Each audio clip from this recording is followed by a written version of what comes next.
Bismillahirrahmanirrahim. Assalamualaikum warahmatullahi wabarakatuh. Salam sejahtera bagi kita semua yang kami hormati. Ibu Konjen, terima kasih Bu. Kemudian teman-teman di masyarakat di Toronto dan juga Pak Staf khusus Pak Altin, Pak Adli, Pak Tenaga Ahli, Pak Kanwil, dan juga Bu Kanwil, teman-teman semua. Ini kesempatan bagi kita dari kementerian mungkin Pak ya, tadi sudah disampaikan Bapak bahwa ada beberapa hal mungkin yang memang ternyata belum semuanya itu sosialisasi mengenai bagaimana layanan pertanahan ya dari hulu sampai dengan ke hilir.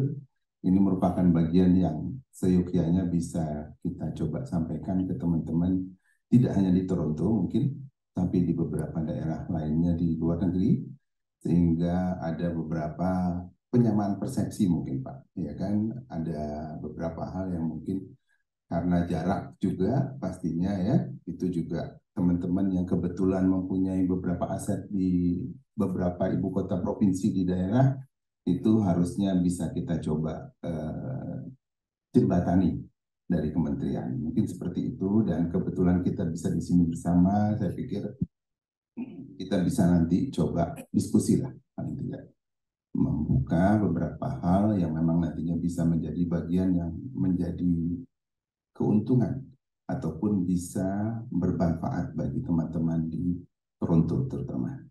Baik, Bapak Ibu yang kami hormati, memang kita bisa melihat di sini kalau untuk pengaturan kepemilikan hunian rumah tinggal bagi orang asing di Indonesia ini memang suatu hal yang memang boleh dibilang menurut hemat saya satu sensitif juga ya sebenarnya ya, karena kalau memang untuk orang asing seperti kita ketahui ada beberapa anggapan yang memang ternyata ini bukan diaspora maksud saya ya, yang ternyata itu menjadi kewajiban kita bagaimana kita juga di sisi lain itu mempertahankan kedaulatan terutama keberadaan tanah kita di Indonesia.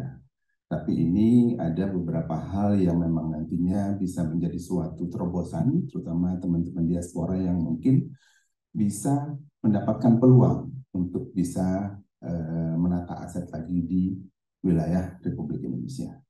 Baik, Bapak Ibu yang kami hormati, perkembangan pengaturan kepemilikan hunian di rumah tinggal bagi orang asing di Indonesia itu ada beberapa hal mungkin ini saya coba sudah.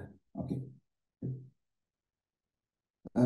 Ada beberapa hal di sini terobosan di kebijakan di pasca Perpu UJK ya, di mana itu ada beberapa latar belakang Perpu UJK yaitu hiperregulasi. Di sini ada beberapa seperti Bapak Ibu ketahui ya, kompleksitas dan beberapa tumpang tindihnya peraturan di di Indonesia sehingga terbitnya UJK, dan terakhir kita ketahui ada Perpu sebagai suatu penyempurnaan daripada UJK.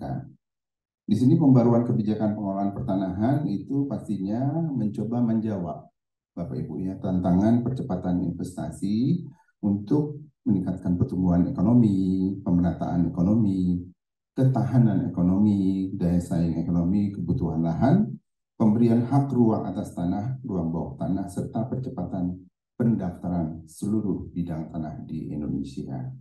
Jadi yang poin ketujuh ini, Bapak Ibu, seperti mungkin Bapak Ibu mengetahui juga saat ini kita sedang melakukan percepatan pendaftaran tanah di seluruh Indonesia. Kurang lebih hampir targetnya itu ada 126 juta bidang tanah di Indonesia. Kita mencoba untuk mendaftar tanahnya, sehingga nanti di tahun 2025 insya Allah itu bisa terdaftar semuanya.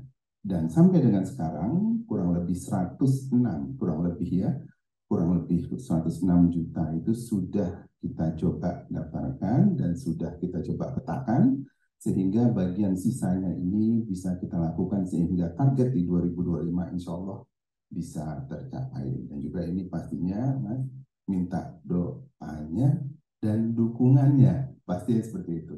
Itu Bapak Ibu yang kita sedang coba lakukan. Dari beberapa hal ini, memang ada beberapa klaster yang ada di Perpu Cipta Kerja yang menyangkut ke kita itu, pastinya di antara klaster tersebut adalah perizinan, kemudian berusaha, serta investasi dan proyek pemerintah. Inilah yang memang sampai dengan sekarang ini kita tetap terus ya melakukan percepatan sesuai dengan amanah daripada Perpu UCK tersebut, dan sudah ada beberapa PP yang terbit dari UCK ini. Antara lain itu adalah PP tentang PP nomor 18 ya tahun 2021 beserta Permen 18 2021 mengenai hak pengelolaan ya dan hak atas tanah, serta ada beberapa PP lainnya, misalnya PP 2021 tentang kebijakan tanah terlantar, dan juga ada beberapa PP yang menyangkut mengenai tata ruang. Oke, lanjut.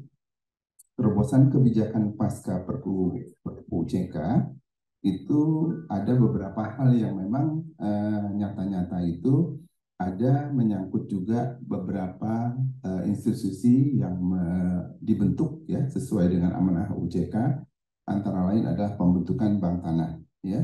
Bank Tanah ini merupakan suatu institusi yang sui generis ya, dia memang Bank Tanah menjamin ketersediaan atas tanah, dan juga dia melakukan beberapa hal yang memang ternyata sampai dengan sekarang ini belum sempurna, yaitu Bank Tanah bisa menjamin ketersediaan tanah yang nantinya bisa dipakai untuk pembangunan. Ada beberapa hal lain juga di terobosan kebijakan pasca Perpu CK itu adalah penguatan hak pengelolaan, di mana hak pengelolaan diperluas tidak hanya untuk pemerintah, tapi juga menyangkut di bidang HPL untuk pengembangan, pembangunan, serta di bidang pangan, pertanian, dan perkebunan. Kemudian juga hak di atas HPL bisa juga diberikan untuk perpanjangan pembaruan sebagai bentuk suatu kepastian hukum. Dan juga ada satuan rumah susun untuk orang asing di pasal 143, pasal 145, di mana pemilikan orang asing ini adalah untuk dapat dilakukan di atas HPL tersebut dengan pemberian HGB. Kemudian ada juga pemberian hak atas ruang bawah tanah, ruang atas tanah, di mana di sini nantinya itu kebutuhan atas pembangunan vertikal sangat diperlukan, dan diberikan juga jaminan kepastian hukum terhadap ruang atas tanah dan ruang bawah tanah, sehingga HPL ini juga bisa menjadi suatu model pemberian hak atas tanah. Kemudian terobosan lain, kita di BPN juga mencoba untuk melakukan penyiapan dokumen elektronik, di mana perkembangan pemanfaatan teknologi menjadi suatu hal yang sangat penting untuk mewujudkan pelayanan pengelolaan pertanahan. Oke, lanjut. Di sini beberapa hal latar penyusunan PP 18 tahun 2021 itu merupakan satu amanat daripada pasal di Undang-Undang Cipta Kerja. PP 18 2021 dilaksanakan sesuai dengan beberapa hal yang memang kebutuhan kita, dan di beberapa pasalnya itu ada beberapa hal kewajiban yang harus dilaksanakan oleh kementerian atau BPN, yaitu di pasal 120 185 misalnya. Di sini di situ ada amanah undang-undang bahwa kementerian harus melaksanakan pembentukan peraturan paling lama itu ditetapkan 3 bulan setelah diterbitkan. Kemudian ada beberapa hal lain, penyesuaian paling lama 3 bulan ini untuk penerbitan PP, yang beberapa hal ini PP-PP yang terbit setelah UCK ini menyempurnakan beberapa pasal pertanahan yang ada di PP 40 tahun 96, ini dicabut ya. Beberapa hal pasal yang ada di PP 2497 dan juga beberapa PP yang juga dicabut ini adalah PP 103 tahun 2015. Ini beberapa latar belakang penyusunan PP 18 sesuai dengan amanah daripada pelaksanaan Undang-Undang Cipta Kerja.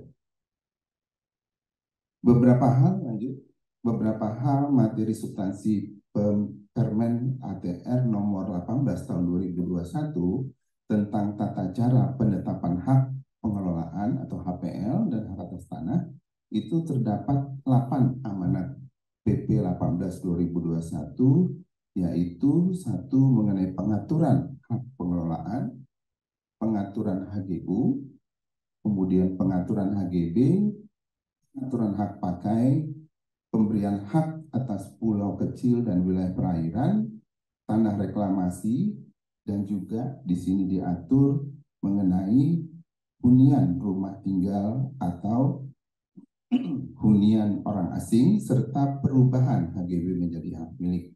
Disinilah mungkin juga tadi sudah saya sampaikan bahwa bagaimana pengelolaan hunian rumah tinggal untuk rumah orang asing ini juga merupakan suatu hal yang penting di dalam terobosan dengan terbitnya UU CK.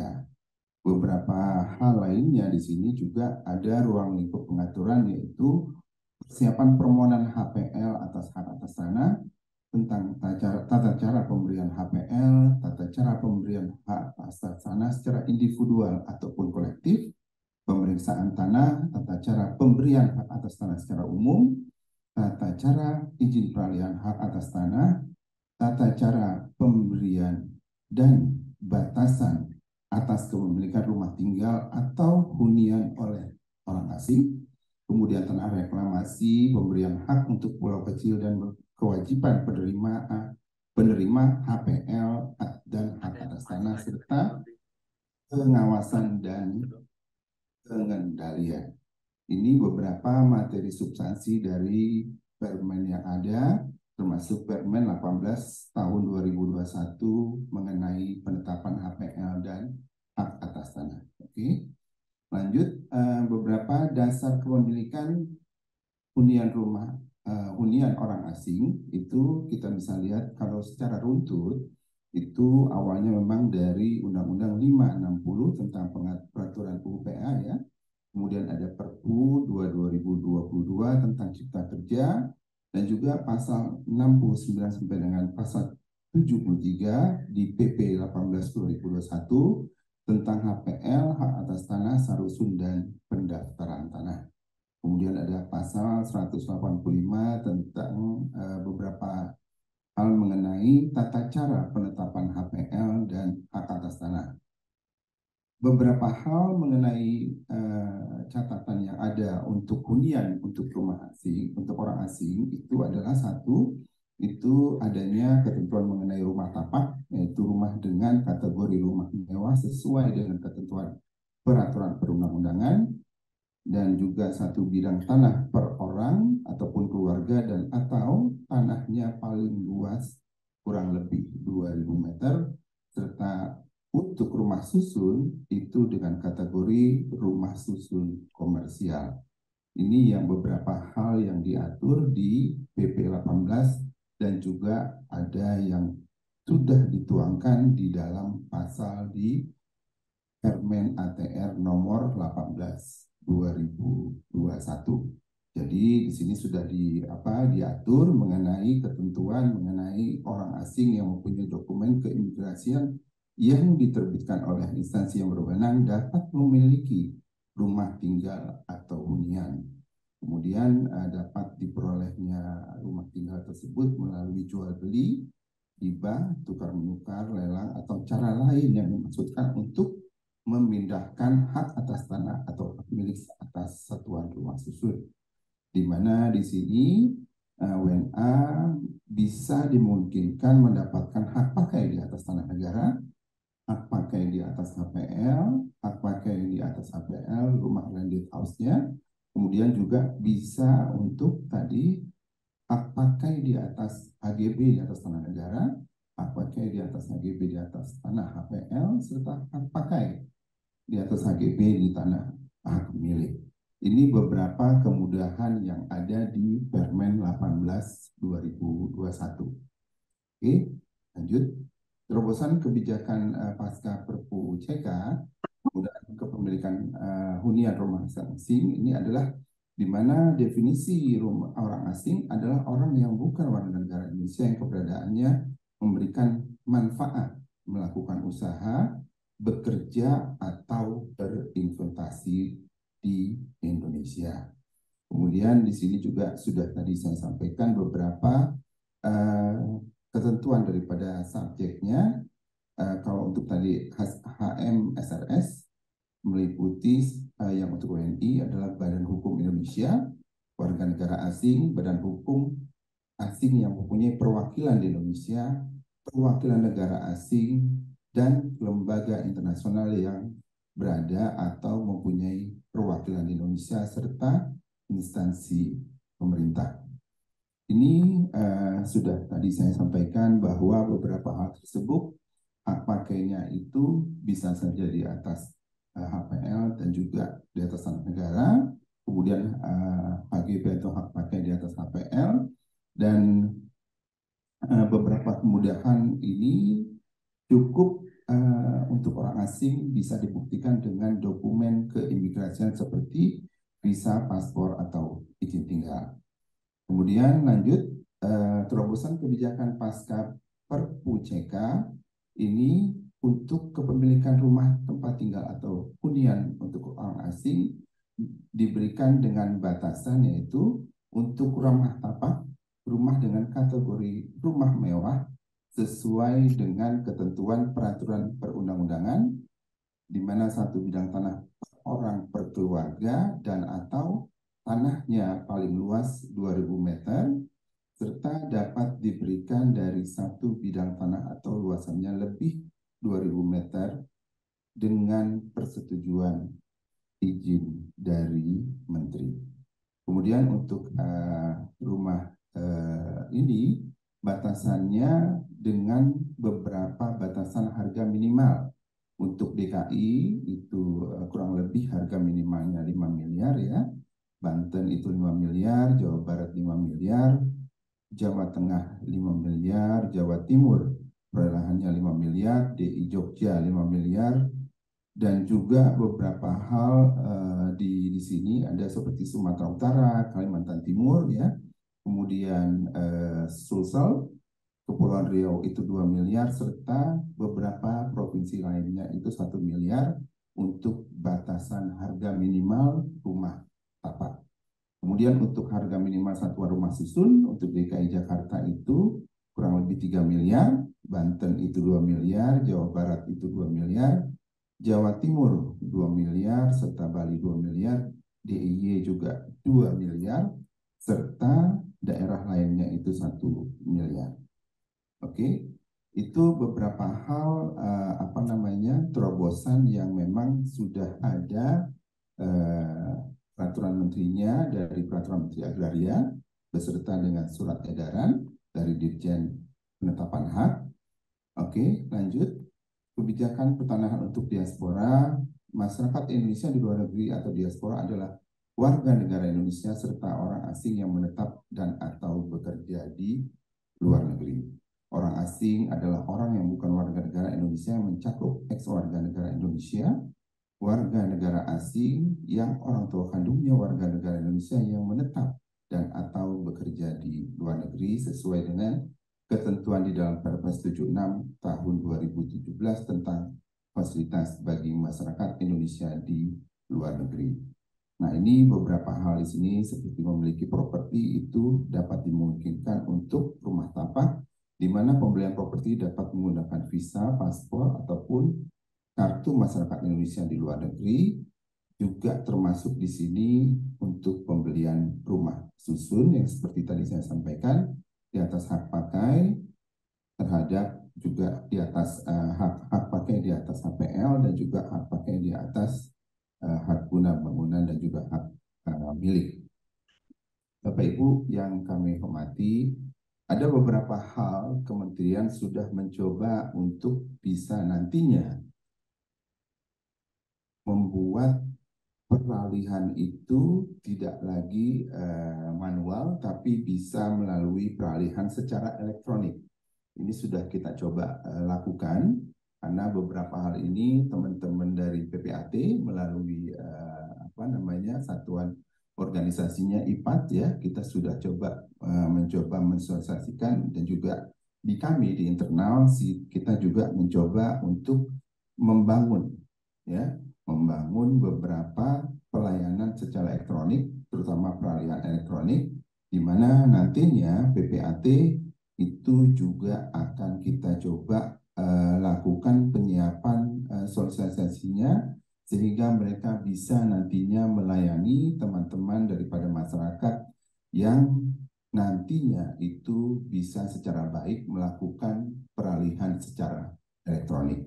Memang ini masih butuh beberapa hal penyempurnaan, tapi itu yang menjadi arah daripada kementerian untuk bisa melayani peralihan yang dilakukan secara elektronik. Kemudian lanjut, ini ada beberapa simulasi pembuatan akta elektronik ya, baik dari pendaftaran akun sampai dengan melakukan transaksi dan juga pembuatan akta. Di sini nantinya memang kita berharap untuk teman-teman PPAT nantinya bisa secara baik ya mengenali aplikasi-aplikasi yang sudah kita buat, sehingga nantinya itu juga bisa menjadikan dasar dilakukan sosialisasi kepada masyarakat, sehingga di saat yang nanti kita bisa tentukan setelah mereka sudah tahu PPAT, baru kita bisa jalankan pelayanan yang nanti peralihan secara elektronik. Oke.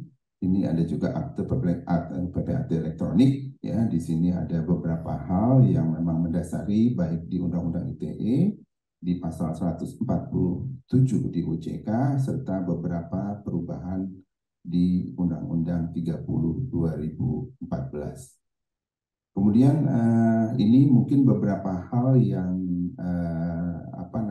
pelayanan yang kita coba akan lakukan ya. Beberapa hal penting yang mungkin saya bisa tekankan di sini, memang tadi kita coba bisa melakukan percepatan untuk fasilitasi kepada teman-teman diaspora ya. Di sini sudah ada ini kan yang peraturan Pak Menteri ya, yang 1241.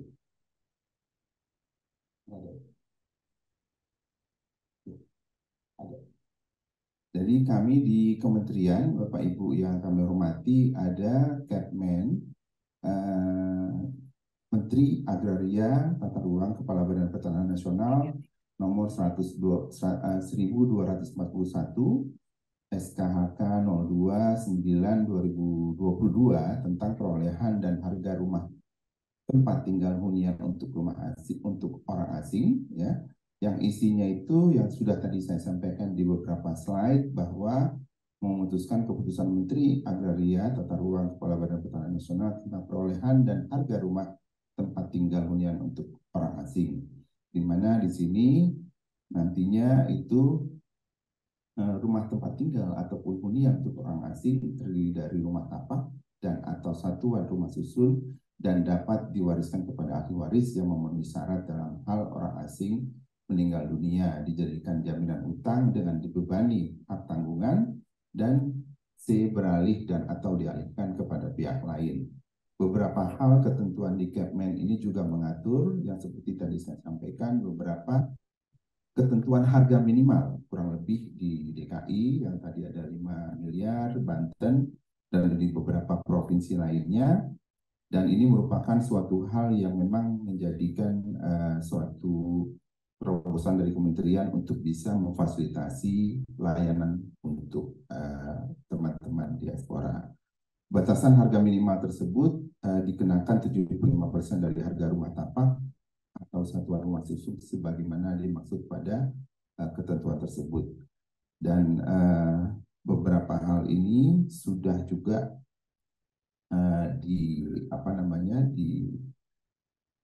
diedarkan kepada teman-teman seluruh Kanwil untuk dapat dipedomani secara baik.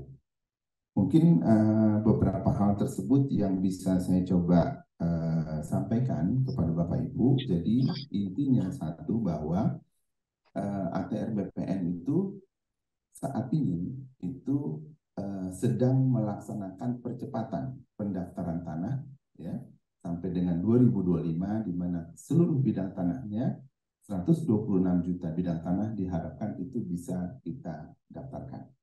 Kedua, beberapa hal daripada ketentuan yang ada di UCK itu adalah ketentuan-ketentuan yang memang seyogyanya memudahkan masyarakat, termasuk juga dalam hal ini kemudahan untuk orang asing ataupun diaspora yang nantinya bisa kita fasilitasi sesuai dengan ketentuan peraturan perundang-undangan yang ada. Dan memang untuk hal ini beberapa hal kita tetap akan melakukan beberapa koordinasi dengan teman-teman di Kumham, terutama dengan Dirjen Imigrasi, ya, kemudian juga untuk ini kita harus koordinasi dengan Kementerian Luar Negeri dan beberapa hal lainnya juga dengan Kementerian Dalam Negeri. Nah, ini mungkin kalau misalnya nanti ke depan gitu, Bu Konjen ya, nanti saya berharap ini merupakan suatu terobosan yang bisa kita coba bangun bersama dengan teman-teman di Kanada. Beberapa potensi ini kita coba bawa untuk sebagai laporan kita, sehingga ini kita bisa lakukan percepatan penyiapannya, dan kami Pak staf khusus, Pak teman-teman semua berharap Kanada bisa menjadi pionir untuk ini, Bu Konjen, dan juga mungkin setelah ini kita bisa melakukan sinergi dengan teman-teman Dirjen di imigrasi ya, Kumham, sehingga nantinya ada potensi yang mungkin tadi Ibu Konjen sampaikan, 9.000 misalnya, seperti apa nantinya inventarisasinya, potensinya mereka itu kami berharap bisa kita coba fasilitasi karena keberadaan PPAT itu adalah bagian daripada pembinaan kementerian.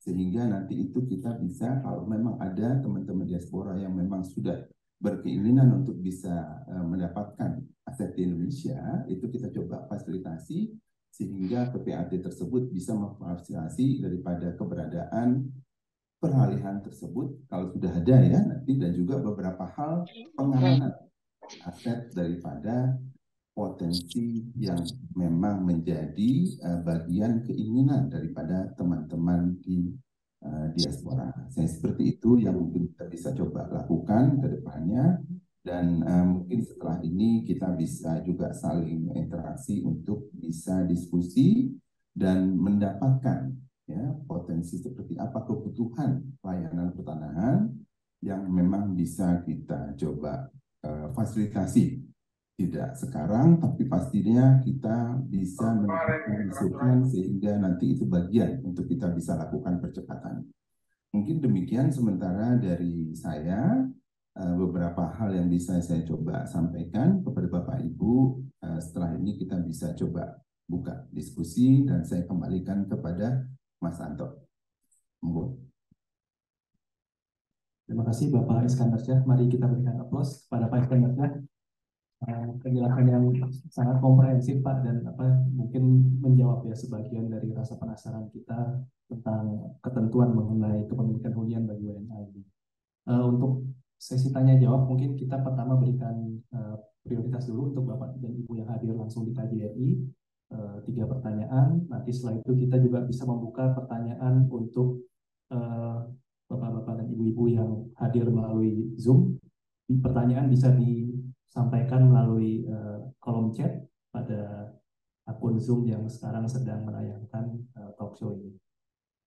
Silakan mungkin dipersilakan kepada bapak-bapak dan ibu-ibu yang hadir di tempat. Ini kesempatan yang sangat bagus ya, kita bisa kedatangan narasumber langsung dari kementerian terkait yang menangani isunya secara lebih detail ya tentunya ya Pak ya. Mungkin selama ini Bapak dan Ibu penasaran, ingin tahu atau sudah kebayang mau punya properti, tapi masih bertanya-tanya bisa nggak ya saya nanti kalau saya punya nanti propertinya bagaimana nasibnya gitu ya. Ini mumpung pertanyaan ini bisa dijawab oleh para narasumber yang hadir, kami persilakan. Mungkin 3 pertanyaan. Mbak Melisa mungkin bisa disampaikan mikrofonnya. Nanti mohon disebutkan nama dan pertanyaannya Ibu.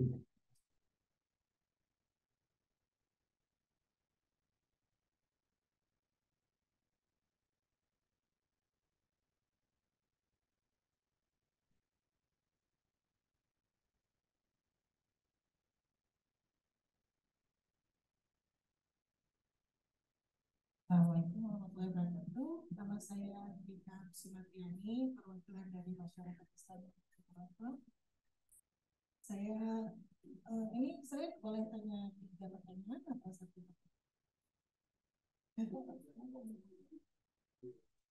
pertanyaannya. Pertama, sekarang banyak mixed marriage ya Pak ya. Mixed marriage dalam artian perkawinan campur jadi tren, terus kebanyakan juga WNI yang mau kembali ke Indonesia untuk memiliki rumah. Jadi pertanyaan saya adalah bagi misalkan pasangan ini masih WNI dan ingin membeli rumah atas nama dia, apakah itu masih bisa? Apa haknya karena menikahi WNA jadi hilang? Kedua, tadi di slide disebutkan ada bank tanah. Institusi bank tanah itu seperti apa? Lalu ketiga, tadi Bapak menyebutkan bahwa orang asing dapat mempunyai hak milik apa HPL dan HGB jika memiliki dokumen keimigrasian seperti visa, izin tinggal. Visa itu apakah termasuk visitor visa, Pak? Karena kan banyak negara-negara yang dapat datang ke Indonesia dengan visa on arrival. Gitu aja, Pak. Terima kasih.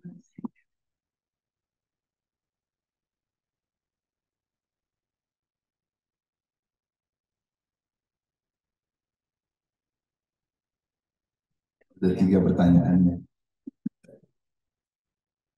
Baik Mbak, ini beberapa hal seperti tadi Mbak bilang mungkin kewarganegaraan ya. Mungkin tadi yang sudah kebetulan sudah menikah dengan WNA ya. Saya nggak tahu itu apakah status mereka masih ini kan kalau memang mereka masih belum menentukan ya ininya ya. Itu seperti apa, tapi kalau kami sebenarnya memang tadi saya sampaikan bahwa untuk surat edaran ataupun keputusan menteri tadi memang ini yang diminta itu subjeknya itu dibuktikan dengan visa, paspor, dan izin tinggal, ya kan? Nah ini yang memang masih beberapa hal sudah kita juga coba sosialisasikan ke seluruh kantor wilayah BPN Provinsi, Mbak. Jadi ini memang sama sekali sampai dengan sekarang kita belum mendapatkan suatu apa ya boleh dibilang bukti ya adanya transaksi tersebut, ya kan? Nah kebetulan kalau memang tadi sudah saya sampaikan di awal, ini kan kalau memang nanti ada kebutuhan di Kanada ya seperti apa, seperti tadi kemarin juga sudah kita sampaikan ke Pak Dubes, ini merupakan bagian yang mungkin nanti kita bisa menjaga bersama ya. Setelah ini kalau memang ada kebutuhan dan sudah terlihat ya nantinya seperti apa dari kurang lebih misalnya teman-teman 9.000 orang diaspora itu potensinya memang sudah ada. Nah ini yang mungkin nanti kita bisa jadikan suatu pilot project.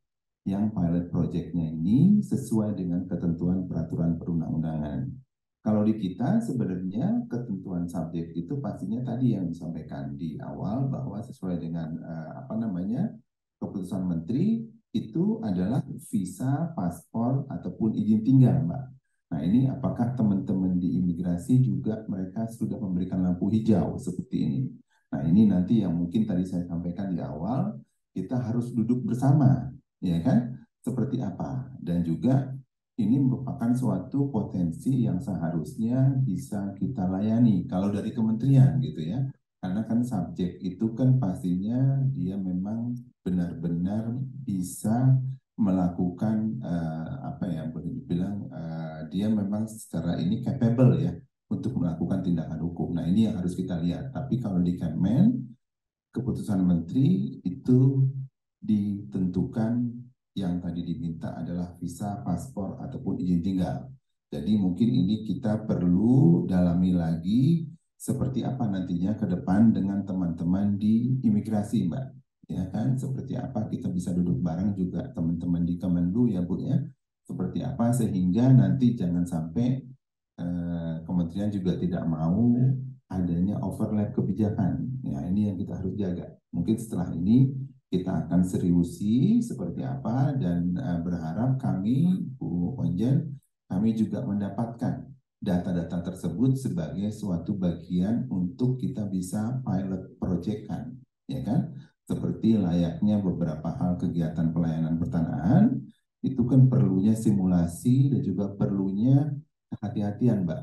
Nah, untuk tadi saya pikir yang untuk pertanyaan Mbak pertama itu, apakah memang tadi teman kita yang sudah kebetulan sudah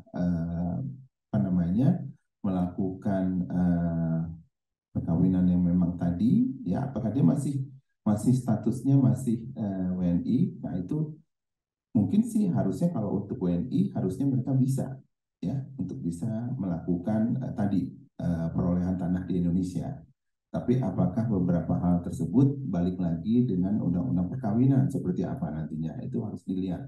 Karena kan pastinya ada juga perjanjian pranikah mereka yang kebetulan mungkin saja ada beberapa hal itu mengenai aset seperti apa. Nah ini yang mungkin nanti kita seperti apa nanti untuk bisa kita coba fasilitasi pelayanan pertanahannya. Jadi memang harus benar-benar nanti secara administrasinya kita lihat Pak seperti apa. Mereka udah seperti apa walaupun memang sudah terikat perkawinan tapi ternyata memang tidak melepaskan WNI-nya. Nah, saat dia nanti akan memperoleh aset di Indonesia seperti apa dari pihak yang memang sudah menikah, nah ini apakah ada seperti semacam perjanjian.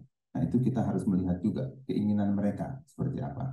Karena pastinya kan itu menyangkut antara dua pihak tersebut. Mungkin seperti itu yang pertanyaan pertama, Mbak.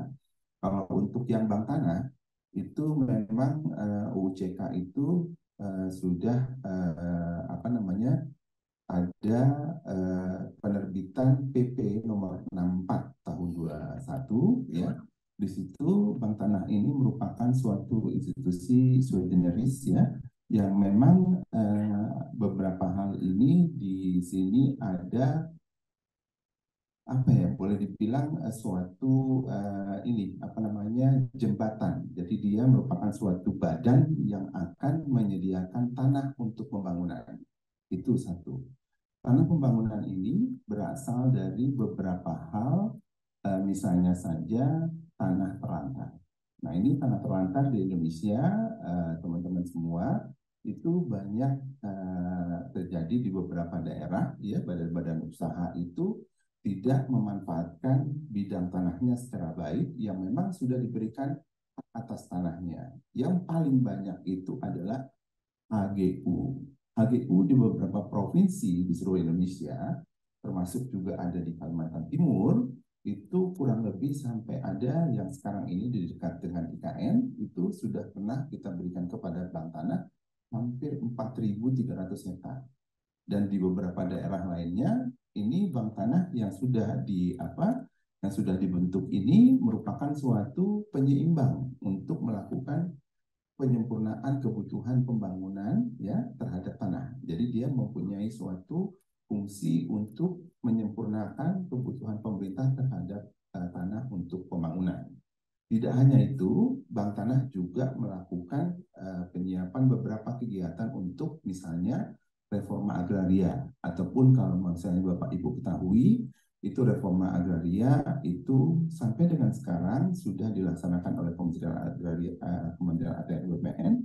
Itu dalam rangka ini kita sudah memberikan sertifikat tanah hasil daripada redistribusi tanah atau pembagian kembali kepada masyarakat. Jadi Bank Tanah itu fungsinya dia melakukan beberapa hal kebutuhan yang memang nyata-nyata itu pemerintah sangat butuh. Jadi dia mengambil beberapa hal, mengamankan beberapa hal, misalnya tanah terlantar, ataupun tanah-tanah lainnya yang memang ada perubahan ruang misalnya, itu dijadikan sebagai suatu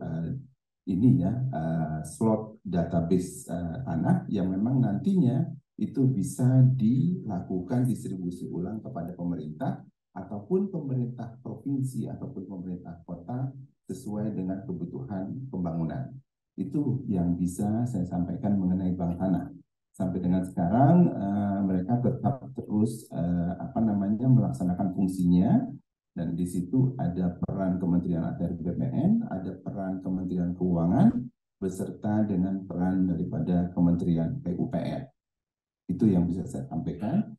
PP-nya itu PP 64 tahun 2021 mengenai pembentukan Badan Bank Tanah.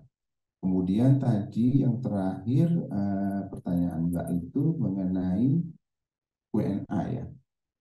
WNA itu memang saya sampaikan di sini bahwa di ketentuan di sini itu seluruhnya Mbak itu memang untuk orang asing ini dapat memiliki rumah tinggal atau hunian berupa rumah tapak di atas hak pakai di atas tanah negara. Jadi hak pakai di atas tanah negara. Kemudian hak pakai di atas hak milik ya. Jadi di bawahnya hak milik, di atasnya hak pakai. Jadi hak pakai dia tetap ininya. Kemudian di atas hak pengelolaan juga, termasuk juga rumah susun. Jadi rumah susun itu nantinya itu yang diberikan itu juga hak pakai. Gitu. Mungkin seperti itu yang bisa saya coba terangkan terhadap 3 pertanyaan dari Mbak tadi. Demikian ya Mbak ya. Baik. Terima kasih Pak. Sekarang ada mungkin Pak Dwi ya. Pak Dwi ini salah satu relator juga Pak di Toronto, jadi pasti sangat berminat untuk mengetahui seluk-beluk ya tentang pertanahan di Indonesia. Silakan Pak Dwi. Sebelum menjawab pertanyaan, ini kan kebetulan ada Prof. Kurnia, ini kan ada ahli di atas ahli, ini ahli-ahli semua nih. Ada Bu Kanwil sama Pak Rudi. Kalau saya salah, tolong dikoreksi.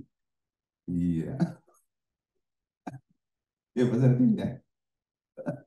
Moga-moga Bapak. Assalamualaikum warahmatullahi wabarakatuh. Nama saya Dwi Kristiantoro. Ada beberapa pertanyaan yang ingin saya sampaikan. Pertama, karena ini nantinya kan untuk pembelian hak hunian itu menjadi hak pakai apa ya, bukan hak milik ya. Nah, bagaimana nanti transaksinya, apakah person to person atau bisa person to company atau gimana?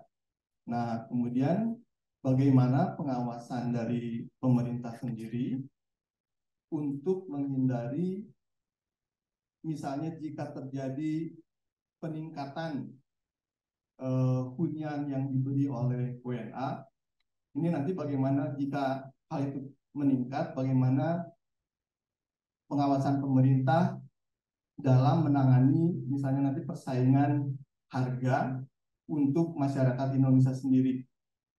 Karena seperti di Kanada,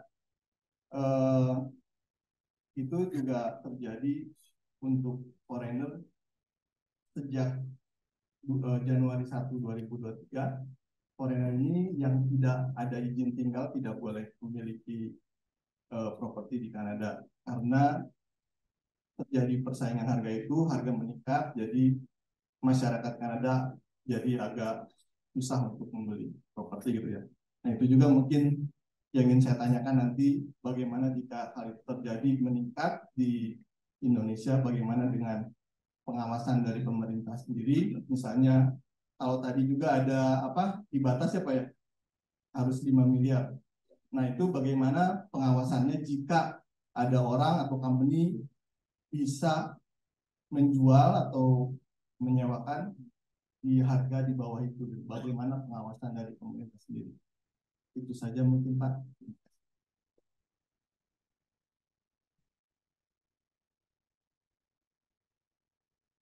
Baik, terima kasih Pak Dwi untuk pertanyaannya. Beberapa hal ini memang tadi sudah saya sampaikan. Ini kebetulan kami berada di sini Pak, ya kan? Alhamdulillah Pak Dubes, Bu Konjen itu ngasih bocoran ke kita. Ternyata ada kebutuhan dari diaspora, gitu ya Bu ya.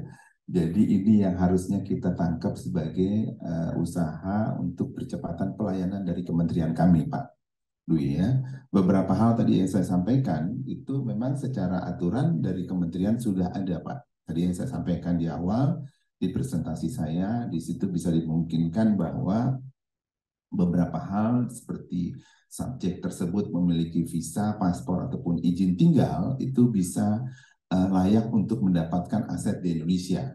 Nah, perolehan ini nantinya saya berharap itu kita kalau misalnya nanti kita izin Pak Staf Khusus, itu kalau kita pulang kita lapor sama Pak Menteri, pasti Pak Menteri senang sekali Pak, ya kan? Karena Kanada bisa menjadi suatu terobosan pilot project ya untuk diasporanya terutama. Iya, role modelnya. Nah, ini mungkin kami pastinya Pak Dwi pasti akan menyiapkan beberapa hal jangan sampai merugikan teman-teman diaspora yang punya keinginan baik ya untuk mendapatkan aset kembali di beberapa provinsi di Indonesia. Karena nggak mungkin juga di Pulau Jawa, pasti mungkin ada juga dari Sumatera Barat, ya kan, dari Medan, banyaklah seperti itu. Nah, ini kalau kita bisa inventarisasi keinginan tersebut, Bapak Ibu maunya di mana gitu kan, ini pastinya kita akan jadikan pilot project seperti misalnya Pak Dwi ingin memiliki di Bapak aslinya dari mana Pak? Bandung. Nah, Bandung kebetulan ada Pak Kanwilnya ini Jawa Barat nih kan. Jadi Bapak tinggal tanya tanah di mana tuh yang bisa saya beli miliar kan gitu ya Pak. Misalnya seperti itu. Nah, kita coba simulasikan. Bapak keinginannya di mana, Bapak lihat peta, Bapak lihat seperti apa, transaksinya itu kan pastinya itu kebebasan para pihak, Pak. Nggak mungkin kita ini kan, ya kan? Tapi dengan peraturan ataupun ketentuan peraturan yang ada.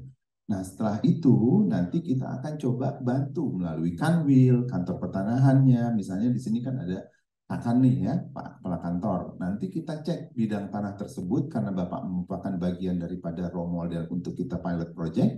Kita akan cek keabsahan daripada penjual dengan asetnya tersebut Pak.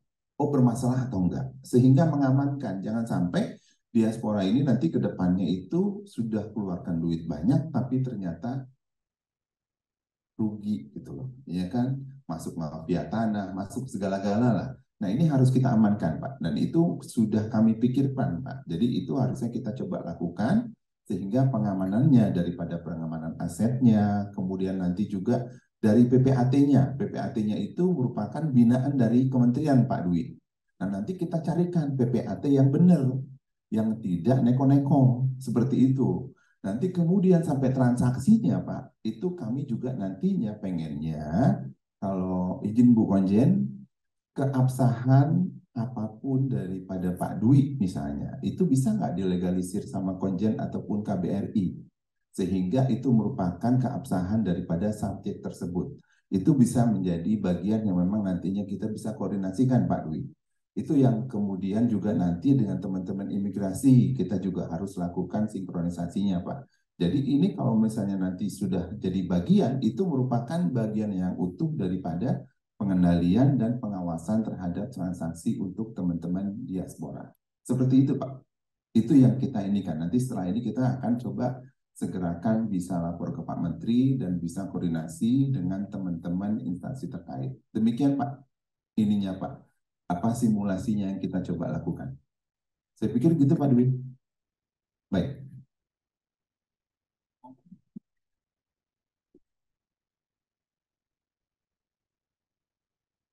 Ini Pak Dwi ini langsung udah ada tanahnya kayak Pak Kanwil ya. Assalamualaikum warahmatullahi wabarakatuh. Izin menambahkan aja Pak. Memang tadi juga saya juga Bu, ini kebetulan kawan lama dari dinamika tadi soal harga tanah ya. Memang kita beri kemudahan ya Pak Dida. Jadi orang punya visa aja boleh beli properti di Indonesia. Tapi kita juga menyadari bahwa jangan sampai itu orang Indonesia, WNI juga sulit memperoleh tanah di negerinya sendiri. Sehingga kita set batasan. Dulu batasannya itu 2M.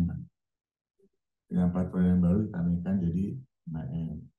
Ada pembatasan 2. 1, harga minimal Kedua, luas maksimal. Luas maksimal. Nah, kalau orang mau builder itu sebenarnya bukan nggak boleh, tapi dia harus masuk sebagai badan hukum. Dan di Indonesia, joint venture lah dengan orang Indonesia atau apa.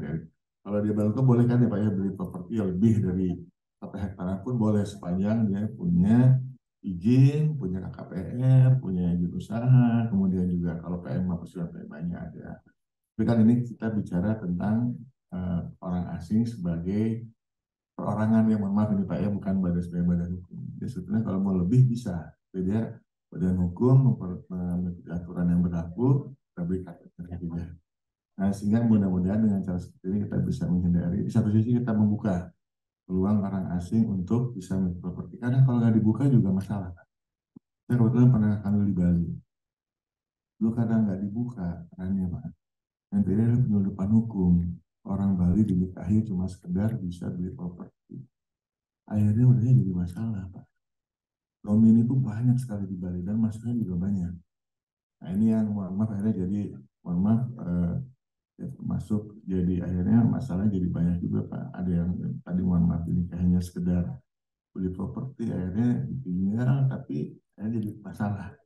Nah ini kita pelajari sehingga akhirnya keluarlah aturan baru yang memudahkan tapi juga memberikan perlindungan Pak. Satu sisi kita beri karpet merah untuk orang yang serius mau tinggal di Indonesia gitu ya, dan memberikan manfaat buat Indonesia, karena orang kalau datang beri properti tinggal di Indonesia kan pasti dia membayar teks ya, mungkin juga belanja, usaha apa segala macam, mana bisa juga memberikan tambahan buat ekonomi di wilayahnya ya.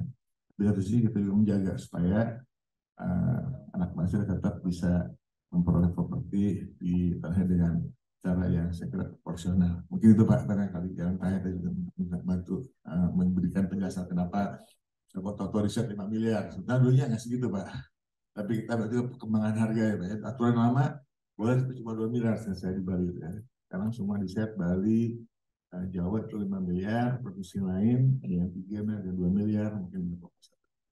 Nah pembatasnya seperti itu Bapak. Demikian, terima kasih Pak. Tambahan.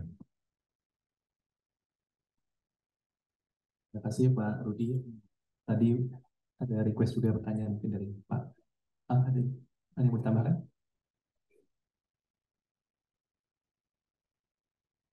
Silakan Bu Randi. Ibu. Oke, Assalamualaikum warahmatullahi wabarakatuh. Selamat malam. Jadi hanya menambahkan tadi pertanyaan Pak Dwi ya, karena memang para saudara-saudara kita ini kan lagi semua di luar negeri.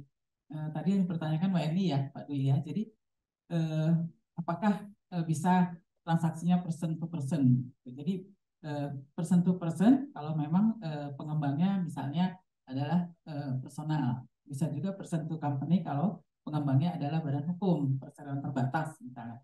Nah selama ini yang menjadi hambatan bagi saudara-saudara kita adalah mereka tidak bisa hadir di depan pejabat pembuat akta tanah. Tetapi kedepannya kita sudah harus memikirkan, karena sekarang dengan kecanggihan teknologi mungkin bisa by Zoom atau apapun itu yang perkembangan teknologi. Tetapi kalau sekarang ini Pak Dwi itu tidak ada halangan karena Bapak sebagai calon pembeli. Calon pembeli itu kalau di dalam KUH Perdata dan juga di dalam peraturan jabatan PPAT dan juga dalam PP kita itu bisa tanpa hadirnya calon pembeli, tetapi ada kuasa dari Bapak. Bapak bisa memberi kuasa kepada siapapun yang Bapak percaya sebagai kuasa membeli.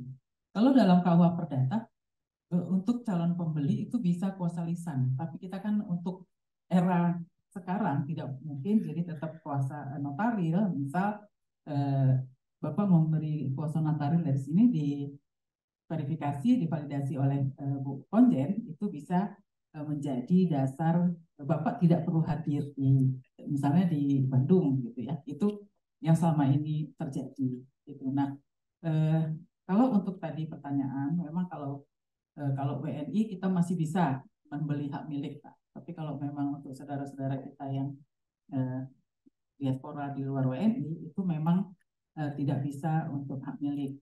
Tapi untuk hak guna bangunan dan Pak Pakai itu bisa sekali Pak dengan tadi yang sudah dijelaskan oleh Pak Deil, apakah itu HGB kalau di kawasan ekonomi khusus misalnya, atau hak pakai jika yang di luar kawasan ekonomi khusus. Mungkin itu saja Pak. Terima kasih, kami kembalikan.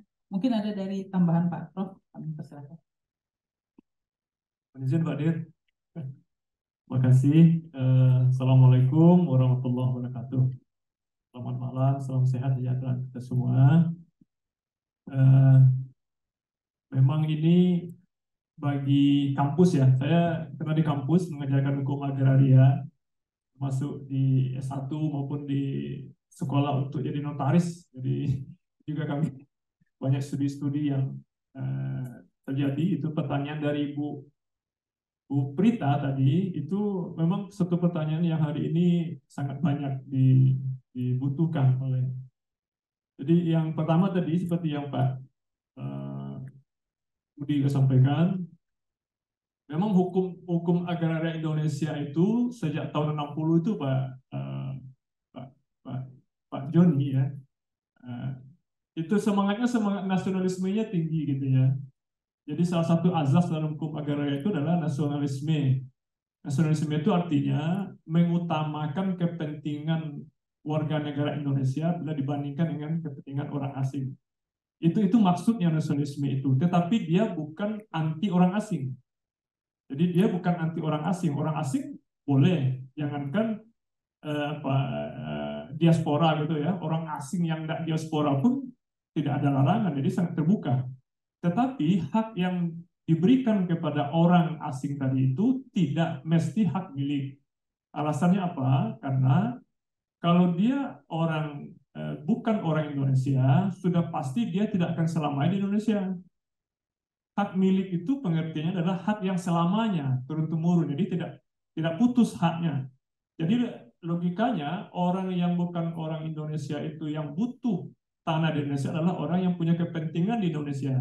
Nah, kepentingannya itu tergantung kepada apa yang ada pada diri orang itu. Apakah dia berusaha atau ingin bersilaturahim dengan keluarganya, itu tergantung pada kondisinya. Jadi oleh karena itulah makanya ada ketentuan di dalam UPA itu bahwa hak milik hanya boleh dimiliki oleh warga negara Indonesia.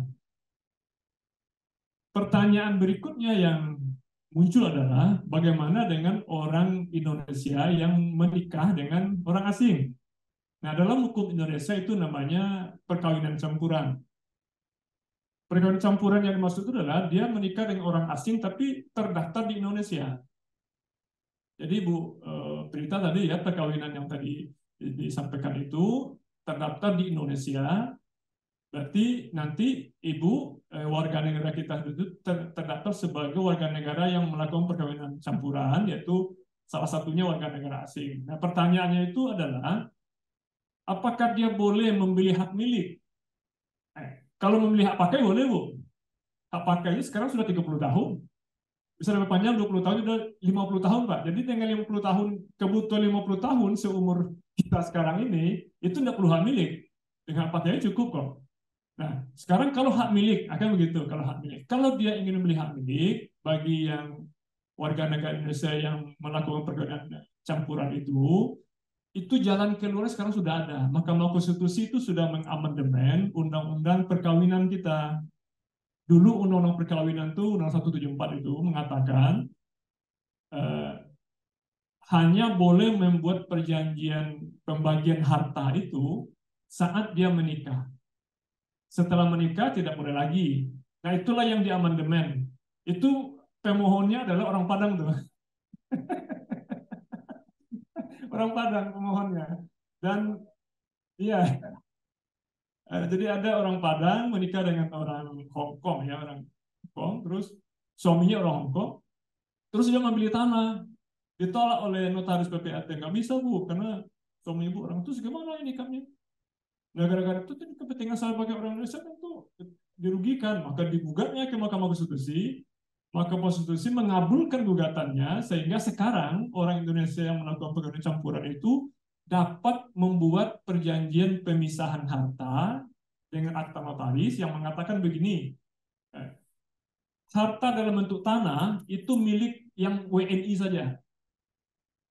Nah, itu karena kalau tidak nanti dia harta bersama. Dengan akta itu maka WNI yang melakukan perkawinan dengan orang asing tadi itu dapat membeli hak milik di Indonesia. Dapat milih hak milik Indonesia. Jadi sudah dimudahkan, Bu. Jadi oleh karena itu sekarang tidak ada keraguan lagi. Jadi Mahkamah Konstitusi sudah mereformasi itu. Jadi sangat terbuka kemungkinan untuk itu. Jadi tidak ada. Nah sekarang kalau misalnya apa namanya ini bagi diaspora yang sudah menjadi warga negara asing yang ingin tetap tersambung ikatan emosionalnya dan juga mungkin ikatan ekonominya dengan Indonesia, itulah yang diberi kemudahan tadi yang Pak Dir sampaikan. Salah satunya adalah SK Menteri itu bahwa sejak Undang-Undang Cipta Kerja dulu orang asing, maksudnya baik diaspora maupun yang tidak diaspora gitu, hanya boleh memiliki hunian strata title ya, apartemen itu di atas tanah hak pakai saja. Hak pakai saja, sehingga dia tidak bisa menjadi objek hak tanggungan. Kalau dia pinjam uang di bank, nggak bisa jadi hak tanggungan, hanya boleh fidusia yang mungkin tidak terlalu populer lah. Nah, dengan Undang-Undang Cipta Kerja, tadi Pak disampaikan, orang asing, baik diaspora maupun bukan, sudah bisa memiliki hunian di atas tanah hak guna bangunan. Sehingga dia bisa menjadi objek hak tanggungan. Jadi ada akses ekonomi yang bisa diperoleh oleh beliau dengan mengakses bank gitu, jadi lebih mudah. Kalau memang ada aktivitas ekonomi di Indonesia. Jadi khusus untuk diaspora, tadi Pak Dir saya sampaikan itu di keputusan Menteri nomor berapa tadi Pak Dir? 121 itu ya, itu khusus untuk orang asing yang diaspora, nilai minimal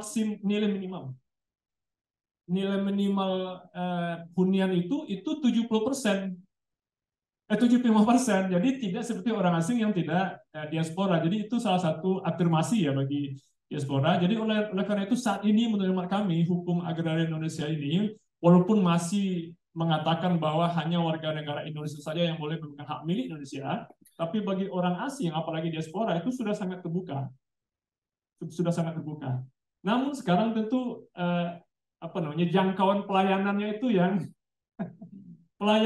yang sekarang jadi masalah. Kenapa? Karena mungkin KJRI tidak mungkin menjadi perpanjangan tangan Pak Direktur di sini itu ya. Imigrasi juga mungkin tidak mungkin jadi perpanjangan Kementerian atau BPN, itu pelayanan di kantor beliau. Jadi tidak teman-teman yang berada di luar negeri itu tidak ada yang perpanjangan tangan dari atau BPN. Jadi itu salah satu yang. Nah, untuk mengatasi itu hemat saya salah satu caranya adalah mengakses pelayanan teman-teman notaris PPAT saja.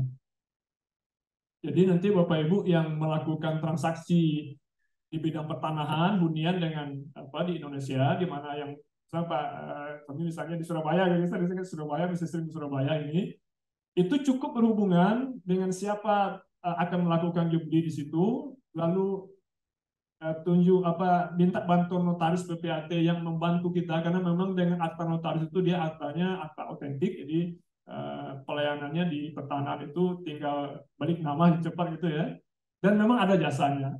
Memang notaris PPAT itu ada jasanya yang ditanggung. Tapi saran saya dengan kondisi hukum seperti sekarang, dengan menggunakan akses layanan notaris itu sudah bisa. Termasuk tadi Bu Rita bisa menyarankan, pasti notarisnya sudah ada template-nya itu bahwa Bu, Ibu disarankan dulu bikin perjanjian pemisahan harta ya dengan suami atau Bapak dengan istri. Nanti Bapak atau Ibu bisa membuat AJB, nanti akan kami buatkan akta jual belinya. Itu anak-anak. Sekarang pertanyaan, apakah boleh di sini tidak harus ke Indonesia gitu ya? Saran saya jalan ke Indonesia lah, sambil pulang kampung. Tapi kalau memang ada urgent tidak bisa, itu layanan yang elektronik itu yang Pak Dir sampaikan tadi. Jadi kita seminar aja bisa di mana-mana gitu ya, apalagi dalam itu nanti termasuk peningkatan pelayanan. Buat surat kuasa menjual atau membeli dengan notaris, nanti dengan notaris dan PPAT itu juga nanti ditandai dengan akta jual beli dan sebagainya, lalu balik nama di sini. Tapi kan itu jawaban teknis ya Bu ya, beberapa hal yang mungkin dapat kami kuatkan dengan apa tadi Pak disampaikan. Terima kasih. Assalamualaikum warahmatullahi wabarakatuh. Assalamualaikum warahmatullahi wabarakatuh. Terima kasih Pak Prof. Kurniawan atas penjelasannya. Tadi saya ada kode dari Pak Subhan. Sepertinya Pak Subhan juga ingin bertanya Pak. Silakan Pak Subhan. Assalamualaikum warahmatullahi wabarakatuh. Saya tadi membicarakan membeli tanah, transaksi jual beli. Yang mungkin muncul juga adalah dari proses ini adalah proses waris. Jadi warga negara atau warga negara asing atau diaspora itu mendapatkan tanah waris. Nah, tanah waris ini apakah bisa dengan undang-undang semua ini tadi yang disebut pada ini? Dan saya baca intinya adalah mempermudah dan menghormati hak-hak orang Indonesia. Apakah bisa tanah itu tetap menjadi milik diaspora yang berada di Toronto ini? Ini yang apa namanya yang ingin kita tanyakan, karena dengan demikian maka macam hubungan emosional nyanyi Indonesia Raya ini semua ini ada gunanya gitu. Saya takut ke bank tanah tadi, tahu-tahu udah di bank tanah itu tanah waris kita pula kan gitu kan ya. Ini masalahnya. Jadi kita ketakutan itu yang kita ingin coba perjelas, terutama dengan undang-undang yang sapu jagat ini kan bisa kita selesaikan semua permasalahan. Itu aja Pak, insya Allah bisa mendapatkan jalan yang terbaik. Pak Subhan, makasih Pak. Apa namanya pertanyaannya, masukannya. Ada beberapa hal peristiwa hukum yang harus kita lihat Pak. Seseorang meninggal, berapa banyak ahli warisnya? Di mana saja dia berada? Nah ini yang harus kita juga petakan Pak. Gak mungkin dia tunggal. Itu ada juga yang tunggal. Nah seperti apa konteksnya? Jadi case by case Pak. Harus dilihat seperti itu. Monggo, silakan. Nah itu tadi yang beberapa hal tadi. Ada beberapa ahli waris yang kebetulan ada di luar negeri mempunyai kesempatan Pak. Untuk bisa mendapatkan bagian daripada almarhum ataupun almarhumah yang memang sesuai dengan ketentuan peraturan perundang-undangan. Saya pikir begitu Pak. Jadi tetap harus ada porsi itu, karena tidak boleh adanya boleh dibilang penghapusan ya Prof ya daripada hak daripada ahli waris tersebut. Nah itu tetap ada Pak. Tapi beberapa hal tadi nantinya setelah itu turun waris, seperti apa keinginan daripada beberapa ahli waris yang kebetulan di antaranya ada yang sudah WNA. Nah itu ya harus kita lihat. Jadi case by case banget. Saya pikir itu juga jadi bagian yang memang tadi Capman itu juga sudah memikirkan itu Pak. Seperti apa. Mungkin demikian Pak.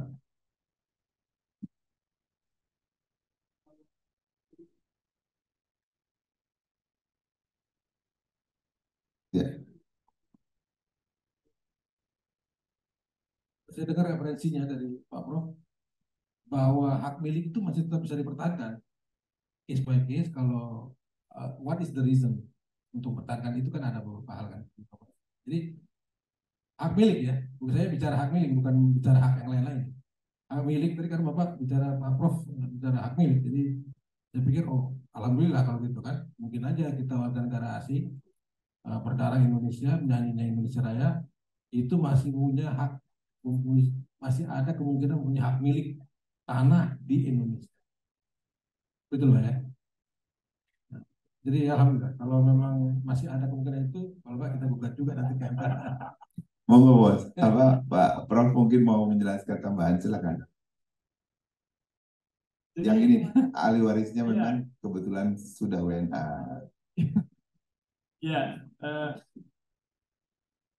yang mengakibatkan terjadinya peralihan hak itu dalam hukum itu ada dua memang. Satu karena perbuatan hukum, yaitu disengaja oleh pemiliknya. Yang kedua karena peristiwa hukum atas kehendak Tuhan. Jadi dia beralih juga jadi peralihan. Nah sekarang kalau terjadi pewarisan dalam keluarga yang sebagian anaknya WNI, sebagian tidak saja itu. Yang pertama yang harus dilakukan adalah Pak, lakukan dulu pembagian warisnya antara ahli waris. Sepakati dulu. Itu langkah pertama. Jadi sepakati dulu pembagian warisnya itu sesama ahli waris. Setelah disepakati, baru nanti dipelajari satu persatu. Bagi yang ahli warisnya yang dapat porsi menurut ahli waris hukum warisnya itu kebetulan warga negara asing. Nah itu memang yang tadi ada perbedaan hukum terhadap dia. Nah sekarang kalau dalam hukumnya dikatakan dalam 1 tahun dia harus mengalihkan kepada orang lain yang berhak. Itu kalau dia tetap mempertahankan hak milik. Tetapi kan dia bisa memiliki tanah, dia mempunyai tanah itu tidak dengan hak milik, tapi dengan hak pakai contohnya itu 50 tahun, Pak. 50 tahun saya pikir ya mungkin masih yang nanti bisa diperbarui juga, Pak. Jadi memang ada proses, tapi yang jelas bahwa haknya tidak hapus. Cuman tidak. Cuman statusnya saja yang berbeda hukumnya antara yang WNI ahli warisnya dengan yang WNA. Inilah yang disampaikan oleh Pak Dir tadi bahwa hari ini sudah sangat terbuka. Nah, kemarin kami sempat waktu dengan Pak Dubes itu Bu Konjen pulang dari Wisma Indonesia itu udah ribut di mobil. Gimana caranya? Nah sekarang kebetulan ini dari Pak Staf Khusus Kementerian atau BPN sedang menyusun RUU tentang hak milik. Jadi Undang-Undang Pokok Agraria itu dia belum mengatur hak milik secara detail. Dia mendelegasikan pengaturannya dalam bentuk undang-undang tersendiri di pasal 50. Nah sekarang di Kementerian sedang menyusun itu, kami coba untuk menyampaikan aspirasi itu khusus. Nanti salah satu caranya adalah ditambahi saja 1 ayat di dalam RUU itu bahwa kepemilikan hak milik oleh orang asing itu yang tidak boleh itu dikecualikan bagi diaspora. Itu salah satu salah satu usulan kami dari kampus ini dikecualikan untuk diaspora. Jadi tidak perlu mengubah UU PA, kita hanya menambahkan 1 ayat di dalam RUU hak milik itu dikecualikan diaspora. Itu dengan banyak pertimbangan karena dulu waktu UU PA itu dibentuk belum membayangkan ada diaspora. Dia karena dia kan melawan penjajahan Belanda semangatnya. Jadi sekarang sudah beda, kita tidak berperang lagi gitu ya. Karena itu salah satu.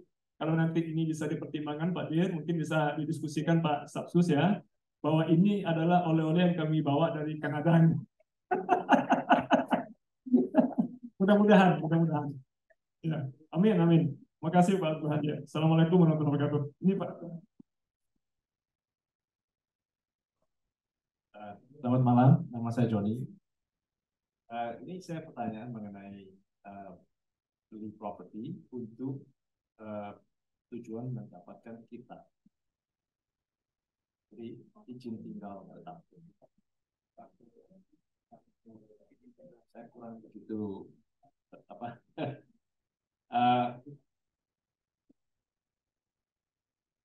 gimana caranya untuk yang mana dulu? Yang punya kitab dulu, baru beli properti, atau beli properti baru dapat kitab? Terus step by step-nya itu gimana? Jadi apakah harus punya account dulu di Indonesia untuk bayar?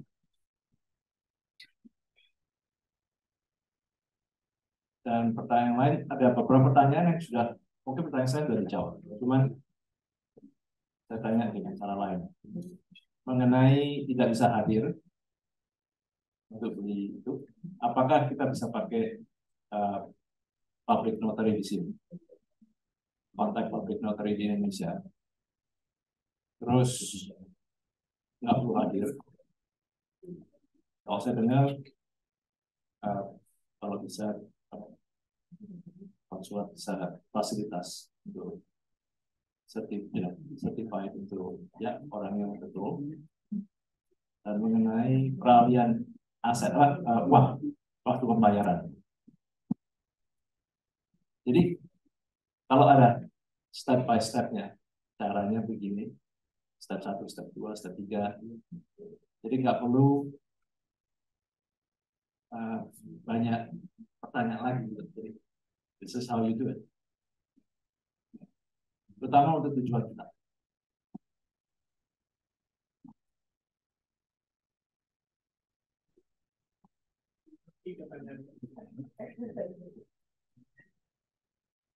Pak Joni, makasih Pak. Jadi ini kita diskusi aja Pak. Ya. Ada beberapa hal mungkin tadi yang Bapak, saya yang gampang dulu deh. Ya kan, bagaimana Bapak coba melakukan transaksi itu, gitu ya. Tadi sudah saya sampaikan di awal bahwa ketentuan dari Kementerian ATR BPR ini, ya Kepmen 1241 ini kan setelah ini kita harus seriuskan dengan teman-teman imigrasi, ya, terus Kemenlu dan juga Kementerian daripada Dalam Negeri. Supaya tadi SOP-nya itu pas gitu ya. Dan beberapa hal tadi memang kami sedang membangun bagaimana melakukan transaksi peralihan hak atas tanah melalui online. Tapi itu memang masih dalam berproses Pak, beberapa hal ya. Berharap itu segera bisa kita coba lakukan. Kalau sudah ada itu mungkin agak lebih mudah Pak, ya kan? Nah ini yang memang kita coba lakukan untuk bisa nanti piloting project-nya tadi saya pengennya seperti apa di Kanada, gitu kan? Tapi Bapak, Ibu, Nyun Sewu, ini saya juga gini Bu Onjen ya, teman-teman yang akan membeli properti kan nggak mungkin ngelihat dari map aja, ya kan? Bagaimana bisa percaya gitu kan gitu ya Pak ya, harusnya kan ngedeloi dulu ke barangnya seperti apa sih, baru setelah itu mungkin karena keterbatasan waktu pulang memberikan kuasa seperti apa. Nah ini yang harusnya juga dipikirkan, kan nggak mungkin Bapak hanya melihat dari mapping aja, ya kan, harus ngelihat sampai ke Jakarta gitu kan, ataupun ke Medan ataupun di mana saja. Nah ini kan juga ada peran di sana pada saat itu, mungkin saja Bapak setelah memang sudah tertarik dengan propertinya memberikan kuasa melalui PPAT ataupun notaris yang ada gitu kan Pak ya, untuk membeli. Setelah itu baru bisa Bapak terbang lagi untuk kembali ke ke kediaman di luar negeri Pak. Saya pikir gitu Pak. Jadi itu memang mau nggak mau tetap Bapak harus ke sana gitu. Nah itu saya lihat seperti itu Pak. Nah ini yang mungkin nanti kita coba simulasikan Pak. Seperti apa? Supaya tadi keamanan daripada pembeli dan penjual itu bisa terjaga, ya kan? Kemudian tadi saya sampaikan PPAT ini nantinya juga tidak neko-neko Pak. Tidak, mohon maaf ya Pak ya. Kadang-kadang kan nawaitunya bermacam-macam Pak. Ya kan, seperti kita ketahui banyak juga PPAT walaupun bagaimana juga kalau kita tidak lakukan pengawasan secara baik ternyata merugikan teman-teman penjual maupun pembeli. Nah ini yang juga jadi bagian kita harus jaga sekali. Karena apa? Kami ingin nantinya kalau pilot projectnya Kanada ini merupakan simbol yang memang nantinya bisa menularkan ke teman-teman KBRI di tempat lain, Pak. Ini memang belum ada, Pak, tapi ketentuan kami sudah ada sebenarnya. Tapi tetap kita harus dengan teman-teman imigrasi tadi, Pak. Jadi saya pikir kalau untuk pajak pembayarannya ataupun transaksi pelunasan, itu sudah banking system sudah no problem sebenarnya, ya kan Pak? Itu yang seharusnya kita juga bisa lakukan percepatannya sehingga kebutuhan daripada teman-teman di diaspora ini bisa kita penuhi Pak. Sementara seperti itu Pak, saya coba gambarkan Pak. Demikian Pak.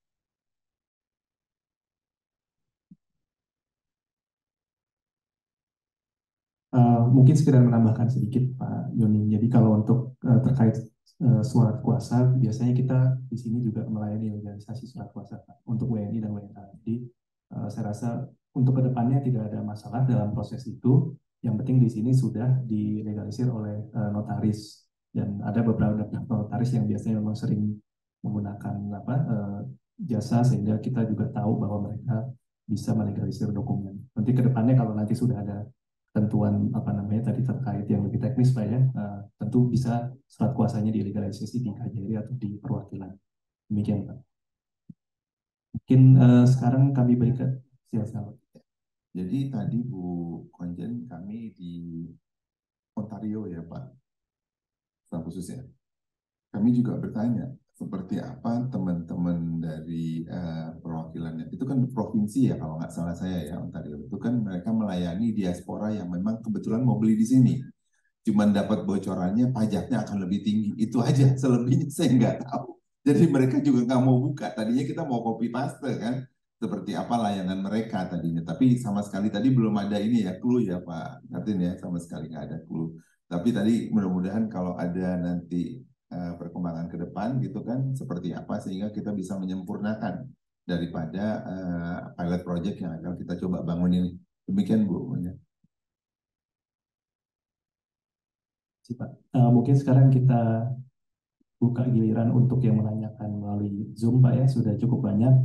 Tapi mungkin sebagian pertanyaan kami seleksi dulu karena ada beberapa yang sudah terjawab sebetulnya. Dan mungkin pertama ini dari Pak Ray Ahmad. Ray Ahmad, ada teman yang keluarganya punya tanah di daerah Tangerang. Jadi setelah 10 tahun kepemilikan, si pemilik berniat menjual, ternyata sertifikatnya ada 2 kepemilikan. Kemudian berujung sengketa. Nah, dalam hal ini apakah Kementerian ATR atau BPN bisa berperan untuk menengahi kasus ini? Karena ini mungkin salah satu yang membuat diaspora atau WNA agak ragu ya untuk membeli properti atau tanah ketika ada sengketa. Bagaimana nanti peran Kementerian ATR BPN? Mungkin itu pertama Pak, boleh langsung dijawab dulu ya Pak. Terima kasih. Kalau seperti ini biar kepala kantor lah yang jawab. Monggo Pak Amir atau Pak Uung, silakan Pak.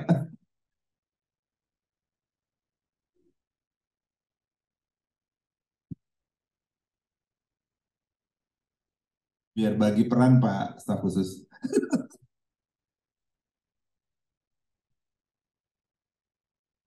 Ya, terima kasih Pak Iskandar, Bapak Ibu sekalian. Memang chat ini sudah saya baca, gitu ya. Tadi saya juga diskusi sama Pak Uung. Ini pertanyaan yang sering terjadi di Indonesia, gitu ya. Jadi kalau ada 2 kepemilikan biasanya penanganan kami di kantor pertanahan itu adalah meneliti pertama kali mana sertifikat yang lahir lebih dulu, kira-kira begitu. Kalau seandainya sertifikat yang lahir lebih dulu itu valid, makanya sertifikat yang pertama itulah yang akan kita akui. Kemudian sertifikat kedua itu akan kita batalkan sesuai dengan koridor hukum. Nah, ada 2 konteks yang pembatalannya itu. Pertama, apabila usia dari sertifikat kedua itu kurang dari 5 tahun, dalam ketentuan dinyatakan bahwa itu kita bisa katakan cacat administrasi yang langsung dibatalkan oleh kantor wilayah, kira-kira begitu. Usul kita ke kantor wilayah itu bisa dibatalkan. Tetapi kalau seandainya usia sertifikat kedua itu lebih dari 10 tahun, lebih dari 5 tahun, itu harus ada putusan pengadilan. Nah, jadi 2 hal yang berbeda. Tetapi yang terkadang kasus ada juga 2 sertifikat, ternyata yang pertama itu tidak valid, malah yang kedua yang valid. Makanya prosesnya sama sebenarnya. Jadi dalam konteks ini pada dasarnya di kantor pertanahan itu adalah bagaimana kita bisa menganalisa persoalan-persoalan sengketa pertanahan ini dengan secara masif supaya ini bisa kita hindari. Makanya izin Bapak Ibu sekalian, baik yang online maupun yang hadir di sini, kami sangat berharap Bapak Ibu dapat melakukan pengecekan kembali itu bidang-bidang tanah yang ada di Indonesia. Jadi contoh, tadi malam kami diskusi Bapak Ibu sekalian, bagaimana dengan warga negara Indonesia yang sudah bertempat tinggal, warga negara Indonesia yang sudah berada di luar negeri, tetapi masih menggunakan paspor Indonesia, artinya masih WNI, tapi sudah lama di Indonesia. Kemudian bagaimana dengan warga negara Indonesia yang sudah pindah ke luar, seperti Bu ini baru cerita sama saya, beliau sudah Canadian citizen gitu ya, itu punya waris itu tadi, tapi beliau dapat waris dari orang tua, tapi sudah WNA. Nah, sudah terjawab tadi oleh Profesor tadi. Jadi kami mengharapkan dengan sangat Bapak Ibu sekalian, kalau seandainya memang punya properti di Indonesia, kemudian minimal masih punya keluarga, itu dapat melaporkan ke kantor pertanahan setempat supaya bisa kita data sekarang ini kementerian sedang giat-giatnya untuk mendata bidang-bidang tanah yang pernah dimiliki oleh seluruh warga negara Indonesia, baik yang ada di Indonesia maupun di luar negeri. Sedang giat-giatnya. Salah satunya, apabila salah satu warga negara Indonesia ataupun yang tinggal di Indonesia maupun di luar negeri itu letak tanahnya, bentuknya tidak berubah dan tahu di mana posisinya, itu salah satu untuk menghindar tentang terjadinya sengketa. Yang menjadi persoalan yang terjadi di lapangan itu adalah terkadang kita berada di luar negeri, kita berada di luar daerah, tanahnya dibiarkan. Beberapa kasus, kebetulan saya di Bekasi, ada beberapa kasus yang menjadi persoalan di kemudian hari. Tanah tersebut boleh dikatakan kalau Pak Iskandar menyatakan itu terlantar, itu memang betul-betul dibiarkan. Tanah kosong, kemudian dalam kurun waktu tertentu, ada pihak-pihak tertentu, dalam tanda kutip mafia tanah, itu langsung membuat surat baru. Kira-kira, membuat surat baru. Nah, delalah itu, di data kami, mohon izin Bapak, Ibu, di data kami itu data yang di sistem kantor pertanahan itu masih kosong, masih blank. Karena sertifikat yang keluaran tahun 80-an, 70-an itu belum ada data di kami. Di sistem kan belum ada. Kami baru mengupgrade itu ya Pak Isya tahun 2010-an lah seperti itu. Jadi yang keluaran tahun 80-an itu kan otomatis masih manual. Belum digital. Nah, itu kesempatan para mafia tanah. Makanya kami sedang giat-giatnya menghimbau kepada Bapak Ibu sekalian yang pernah tinggal di Indonesia atau pernah memiliki properti di Indonesia seperti Ibu ini ya, masih memiliki sertifikatnya, tolong lapor ke kami supaya kita bisa menghindari tentang sengketa tanah. Saya meyakini pertanyaan dari apa tadi Pak Rey ya, ini konteksnya seperti itu. Konteks seperti itu. Bidang tanah pertama itu dibiarkan, kemudian di kantor pertanahan tidak punya data digitalnya, ada sertifikat, ada bukti peralihan baru, didaftarkan ke kantor pertanahan sesuai dengan regulasi, terbit sertifikat baru. Makanya kalau sudah terjadi sengketa, yang akan kita lakukan adalah analisa terlebih dahulu, melihat valid tidaknya bidang tanah tersebut, sertifikat awal dengan step yang kedua. Biasanya secara konteks pelaksanaan, yang kita lakukan itu adalah pembatalan sertifikat kedua, biasanya begitu. Jadi yang kuat itu biasanya di awal, yang pertama kali, tapi kita analisa. Nah, saran kami adalah cek kembali bidang-bidang tanah atau properti ibu bapak yang ada di Indonesia. Laporkan ke tanah setempat, baik melalui keluarga atau melalui notaris, biar kita bisa petakan dan kita hindari sengketa tanah seperti ditanyakan oleh Pak Rey ini. Ini memang sedang kami hadapi seluruh Indonesia, double sertifikat ini. Tapi konteksnya seperti itu. Terima kasih Pak Iskandar.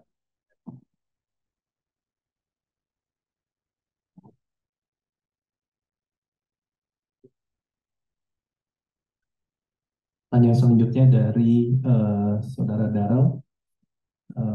Jadi berdasarkan pengetahuan saya, untuk membeli properti dibutuhkan NPWP untuk urusan perpajakan.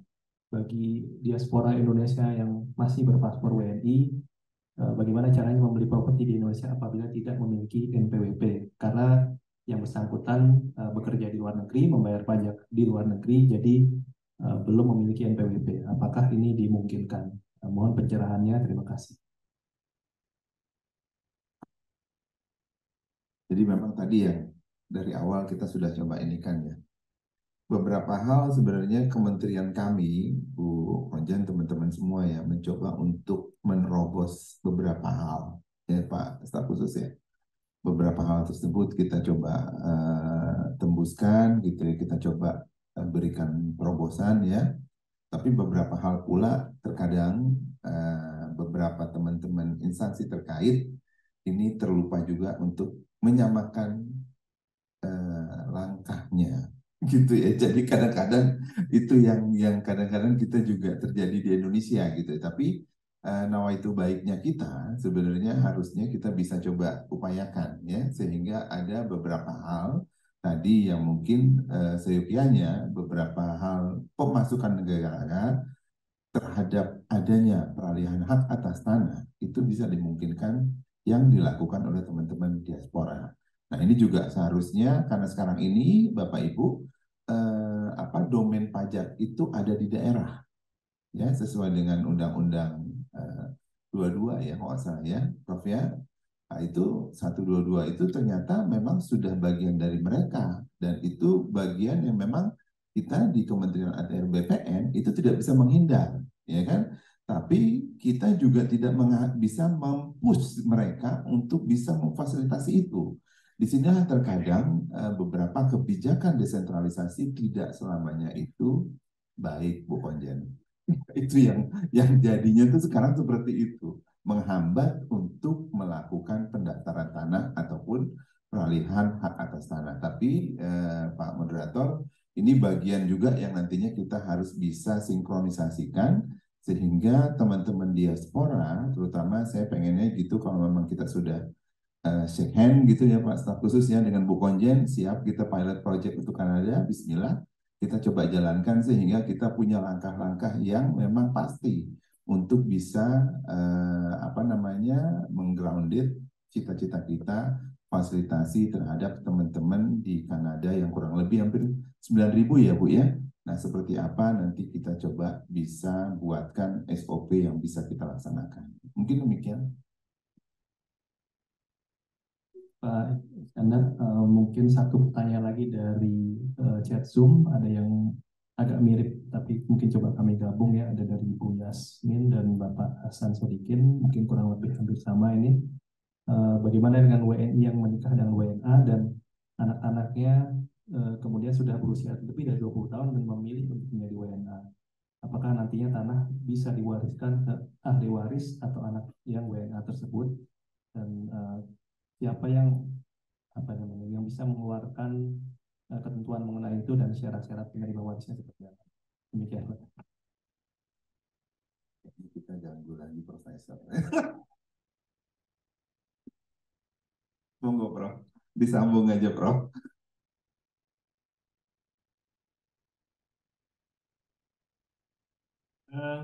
Ya tadi sama dengan pertanyaan Pak Subhan tadi ya, kalau ahli warisnya itu sebagai ahli waris, dia tidak kehilangan hak sebagai ahli waris. Yang atas nama ya, yang berbeda adalah tindakan hukum setelah dia memperoleh waris tanah hak milik itu. Jadi bagi dia memilih WNA anaknya, dia tetap bisa sebagai pemegang hak atas tanah waris itu, cuman haknya bukan hak milik. Itu haknya adalah hak pakai yang sekarang bisa itu angka tahunnya 30 tahun, dapat diperpanjang 20 tahun, 50 tahun, dan bahkan dapat diperbarui lagi 30 tahun, tambah 20 tahun lagi bisa 100 tahun. Sama juga dengan lebih panjang dari umur kita kan. Jadi sama saja maksudnya, tapi memang status itu dibedakan nama hak miliknya itu. Jadi itu satu dengan harapan bahwa suatu saat mungkin beliaunya kemudian jadi warga negara Indonesia gitu ya. Jadi pada saat menjadi warga negara Indonesia, tinggal hak pakainya itu Pak Subhan ditingkatkan lagi jadi hak milik lagi. Bisa.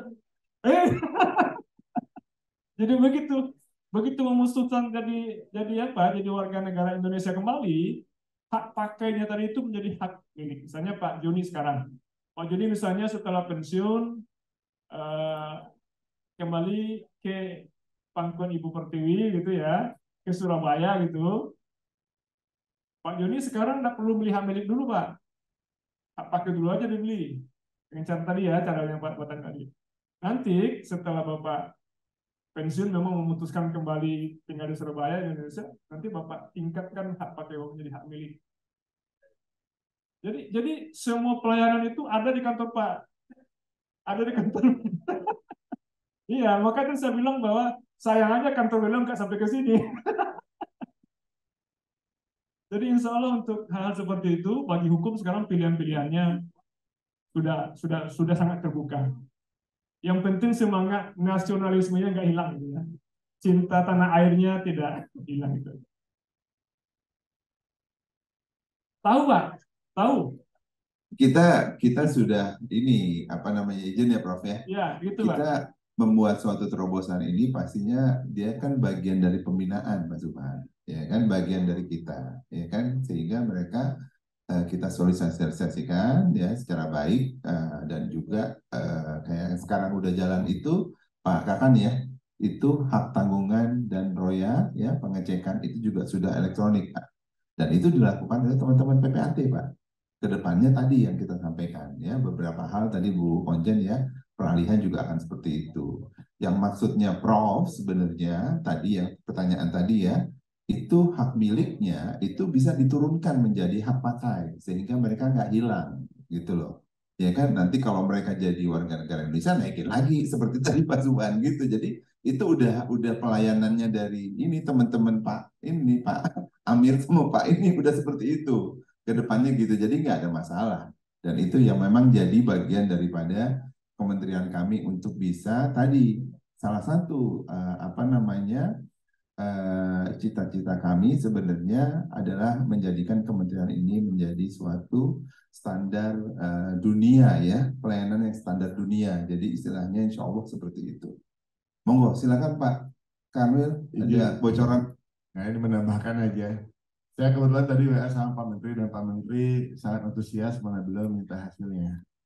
Jadi alhamdulillah masukan Bapak Ibu sekarang ini akan menjadi masukan. Memang izin pengalaman saya selama di BP ini ya itu tadi banyak injak kecil orang ya Pak tadi. Jadi bisa dari terkait pajak, ya, terkait tadi misalnya NPWP, terkait alasan. Jadi memang ini banyak diskusikan terkait keabsahan paspor misalnya dengan Dirjen Imigrasi. Pak Dirjen juga sudah langsung merespon Pak Sekjen Pak. Kita dengan imigrasi, terus Pak Menteri juga barusan juga WA-nya ditunggu hasilnya. Jadi alhamdulillah kehormatan buat kita semua, izin Pak Staf Khusus menyampaikan arahan dari Pak Menteri supaya hasil diskusi ini sudah disampaikan. Nah, memang Bapak Ibu sekalian, ini namanya juga baru pilot project ya Pak ya. Tentu pasti dinamikanya akan banyak. Tapi berbahagialah Bapak Ibu sekalian di sini yang insya Allah sebagai pilot project ini bisa memberikan kebaikan buat seluruh diaspora yang lain. Mudah-mudahan jadi amal ibadah buat kita semua. Kemudian juga ini, tapi ini maaf ini nggak benar. Karena kita kalau terima waris, mohon maaf Pak tadi, kalau misalnya WNA terima waris. Kalau misalnya mau dijual kan, kalau hak pakai memang ada biasanya ada selisih harga ya Pak ya, mau dijual karena orang itu prefer hak milik. Tapi ya kalau memang niat mau jual ya udahlah, tahan dulu aja hak miliknya kan boleh sampai setahun. Kalau udah setahun emang nggak mau, kalau udah setahun nggak laku ya silahkan diubah ke hak pakai. Jadi nggak serta-merta juga Bapak bisa terima waris dipaksa jadi hak pakai. Kalau memang ada rencana misalnya, udahlah kita mau bagi waris saja, mau dijual, ya silahkan dijual dalam posisi hak milik, nilainya tinggi, gitu kan. Tapi kalau udah setahun nggak laku, ya mau nggak mau, ubah ke, atau Bapak tetap keep properti itu atas nama ahli waris Bapak, ya ubah ke hak pakai. Jadi sebenarnya negara ngasih kesempatan juga, nggak selama ujung-ujung gitu terima waris harus langsung dirubah hak pakai. Kasih kesempatan setahun untuk pas, gitu kan. Jadi sebetulnya ya kalau niat mau dijual kan tadi ada juga yang tanya kalau dijual boleh nggak? Mereka boleh, nggak ada masalah.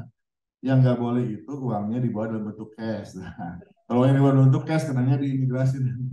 Custom kita kan melarang orang bawa uang lebih dari 100 juta ya Pak ya. Tapi kalau uang transaksinya elektronik ya transfer nggak ada masalah. Kalau itu saya kira itu Pak.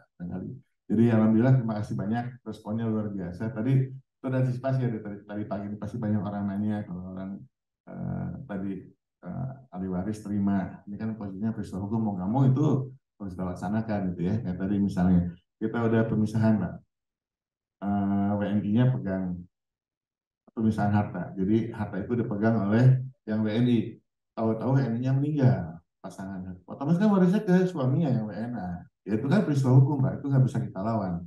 Nah cuma tadi status haknya pada saat ahli warisnya terima, dia punya dua opsi.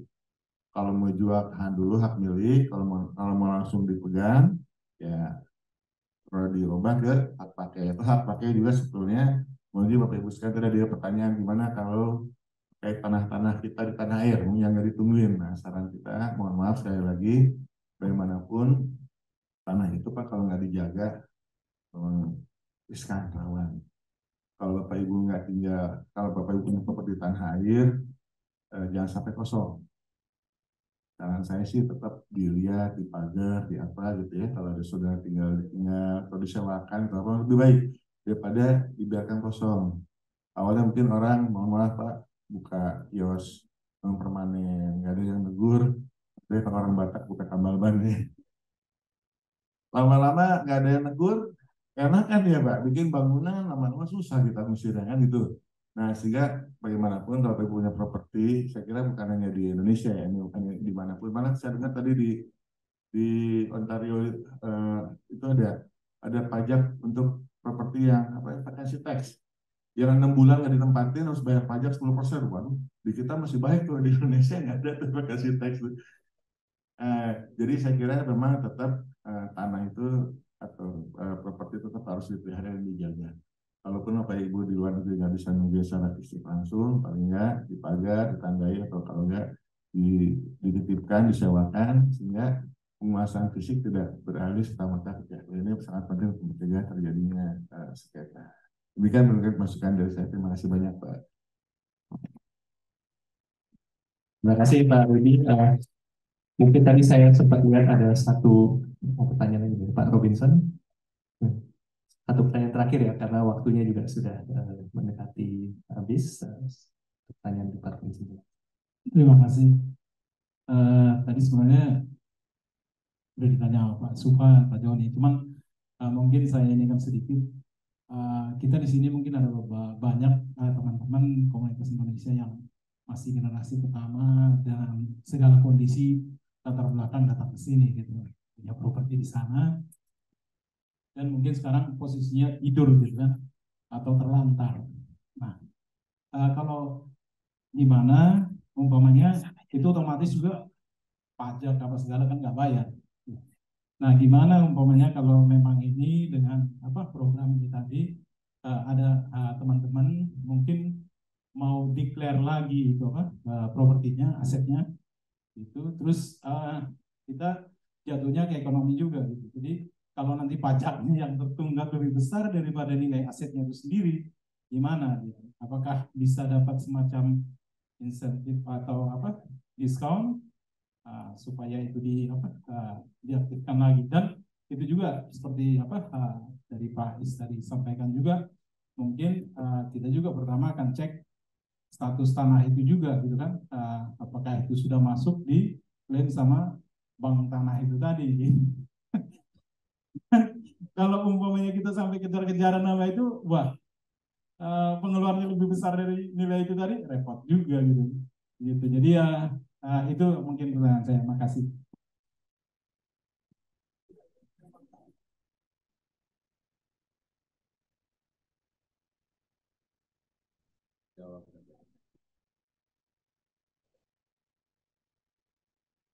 Izin Pak, kalau dari sisi tunggakan kayaknya nggak mungkin lah, karena pajak tanah kita tuh nilainya kecil banget. PBB itu kalau saya nggak salah 1/1000 dari nilai tanah setelah dipotong nilai tidak kena pajak bla bla bla, sehingga kecuali bapak nunggaknya 30 tahun ya mungkin ya. Jadi kalau cuma sekarang ada ini lagi Pak, mau izin Mas, karena pajak PBB itu sebenarnya kewenangannya Pemda, bukan BPN. Nah, cuma memang sekarang dinamikanya agak lebih gawat. Kalau PBB, kalau Bapak nggak bayar PBB selama 2 tahun, sama kayak STNK tuh, terancam NOP-nya dihapus. Bapak urus lagi nggak ribet. Tapi ada juga beberapa daerah yang sekarang memberikan fasilitas pemutihan PBB. Jadi ada beberapa daerah karena menjual PAD ya Pak ya, PBB terhutang sekian tahun itu bisa dihapuskan minimal dendanya. Ada yang juga menghapuskan pokoknya juga. Nah coba dicek Pak, mohon izin ini karena memang bukan di BPN Pak, ini kewenangannya pemerintah daerah. Silakan berkoordinasi dengan Pemda masing-masing. Ada beberapa yang sudah online juga, barangkali Pak Bapak bisa ke websitenya atau ke medsosnya untuk menanyakan gitu Pak. Jadi memang mohon izin Pak terkait PBB itu tadi saya bilang BPN ini banyak injekti orang dia soalnya ke BPN, padahal sebetulnya itu kewenangan Pemda Pak. Namun itu tadi Pak, ada beberapa daerah memberikan kemudahan Pak. Sekarang banyak sekali Pemda-Pemda yang memberikan pemutihan misalnya Pak, pemutihan untuk baik pokok maupun denda. Nah, coba ya dihubungi dulu Pak Pemdanya. Nah itu tadi cuma kita kekhawatirannya ada beberapa Pemda yang menerapkan kewajiban itu. Kalau saya salah 3 tahun atau 4 tahun nggak dibayar, akan dihapus NOP-nya. Harus urus ulang itu ya agak sedikit repot Pak. Bapak harus bawa sertifikat, harus datang, terus mendapatkan NOP baru. Demikian Pak. Jadi Pak Robinson ya Pak. Jadi ketakutan Bank Tanah enggak lah Pak. Bank Tanah tuh dia istilahnya enggak seperti itu gitu ya. Karena kita sebagai kementerian juga punya kebijakan untuk menertibkan pemanfaatan tanah itu hampir kurang lebih 1,5 tahun Pak. Sesuai dengan PP 2021 ya kan mengenai penertiban kawasan dan tanah terlantar. Jadi tidak serta-merta langsung diambil, nggak boleh juga Pak. Itu namanya arogansi ya, nggak seperti itu. 1,5 tahun Pak. Itu ada beberapa hal yang memang nanti ada prosesnya dan tidak serta-merta bisa langsung dieksekusi Pak. Jadi ada hak jawab juga dari si pemilik ataupun si pemegang hak atas tanah. Tapi tadi saya sampaikan, mungkin kayak tadi Pak Kanwil sampaikan, tetap harus dijaga baik itu Bapak memberikan kuasa kepada saudara Bapak ataupun siapa, sehingga dari situ kebermanfaatan daripada tanah tersebut masih bisa dijaga, batas-batas bidang tanahnya tidak menimbulkan konflik dan sengketa. Mungkin demikian Pak. Baik.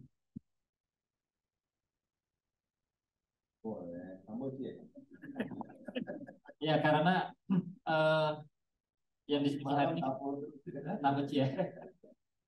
Seperti beliau barusan mempertanyakan terkait menyangkut masalah beliau punya aset di Indonesia.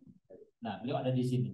Dan ini sebenarnya Bapak Ibu sekalian bisa mengecek di aplikasi kita namanya Bumi ATR BPN. Bumi ATR BPN. Go ID. Jadi di situ bisa kelihatan seperti beliau di Bandung. Nah, punya sertifikat, apakah sertifikat itu terdaftar atau apa maksudnya landing itu apa sih? Landingnya itu sudah dipetakan. Sudah dipetakan, terpetakan di sistem kami atau tidak. Kalau belum, nah izin Pak, keluarga di Indonesia itu bawa sertifikat Bapak ke kantor petanah setempat untuk didaftarkan ulang, dipotik ulang. Itu kira-kira. Sederhananya begitu saja. Dan nanti Bumi ATR BPN ID. Yes. Nah, cek letak tanah Bapak di situ kira-kira. Ada nggak? Kalau dia kuning berarti sudah terpetakan. Ya kalau kuning. Tapi kalau masih hijau tuh Pak Rudi mungkin dia udah lupa tuh. Jadi kalau hijau tuh masih bisa belum terpetakan. Jadi kalau sudah kuning terpetakan. Jadi seandainya Bapak sudah ngecek di lokasi di Bandung, kemudian warnanya kuning, itu aman Pak. Tetapi kalau masih hijau lokasi itu, Pak, Bapak dan Ibu cepat-cepat ke kantor tanah itu daftar. Itu di plotting. Kalau enggak di unlock. Demikian Pak.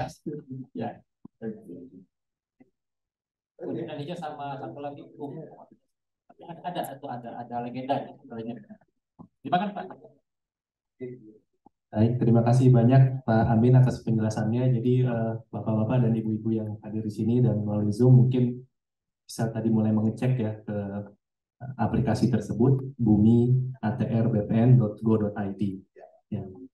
Mengingat waktu kita yang sudah selesai, kami mungkin sedikit memberikan mungkin bukan kesimpulan yang komprehensif ya, tetapi sedikit intisari dari pembicaraan kita malam ini, bahwa aspirasi para diaspora Indonesia di luar negeri ini untuk memiliki hunian masih sangat tinggi ya Pak ya, sehingga pemerintah melalui Kementerian ATR BPN memfasilitasi aspirasi tersebut dan dituangkan dalam peraturan-peraturan yang nantinya mungkin akan lebih detail. Pertanyaan-pertanyaan yang tadi diajukan di sini akan menjadi masukan bagi delegasi dan juga bagi kami di KJRI untuk disampaikan ke pusat dan kemudian disempurnakan menjadi sebuah peraturan yang lebih komprehensif, sehingga semua warga negara Indonesia, warga negara asing yang di luar negeri maupun juga termasuk WNI yang tadi juga banyak menanyakan mengenai proses-proses untuk memiliki tanah di Indonesia bisa mendapat informasi yang lebih jelas.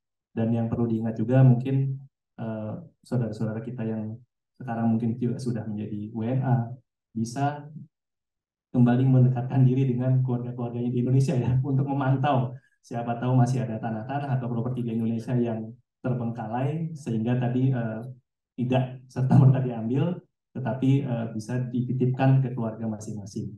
Demikian, sekali lagi kami mengucapkan terima kasih banyak atas paparan dari narasumber kita, Pak Iskandar Syah, dan juga penjelasan dari seluruh delegasi yang hadir di sini.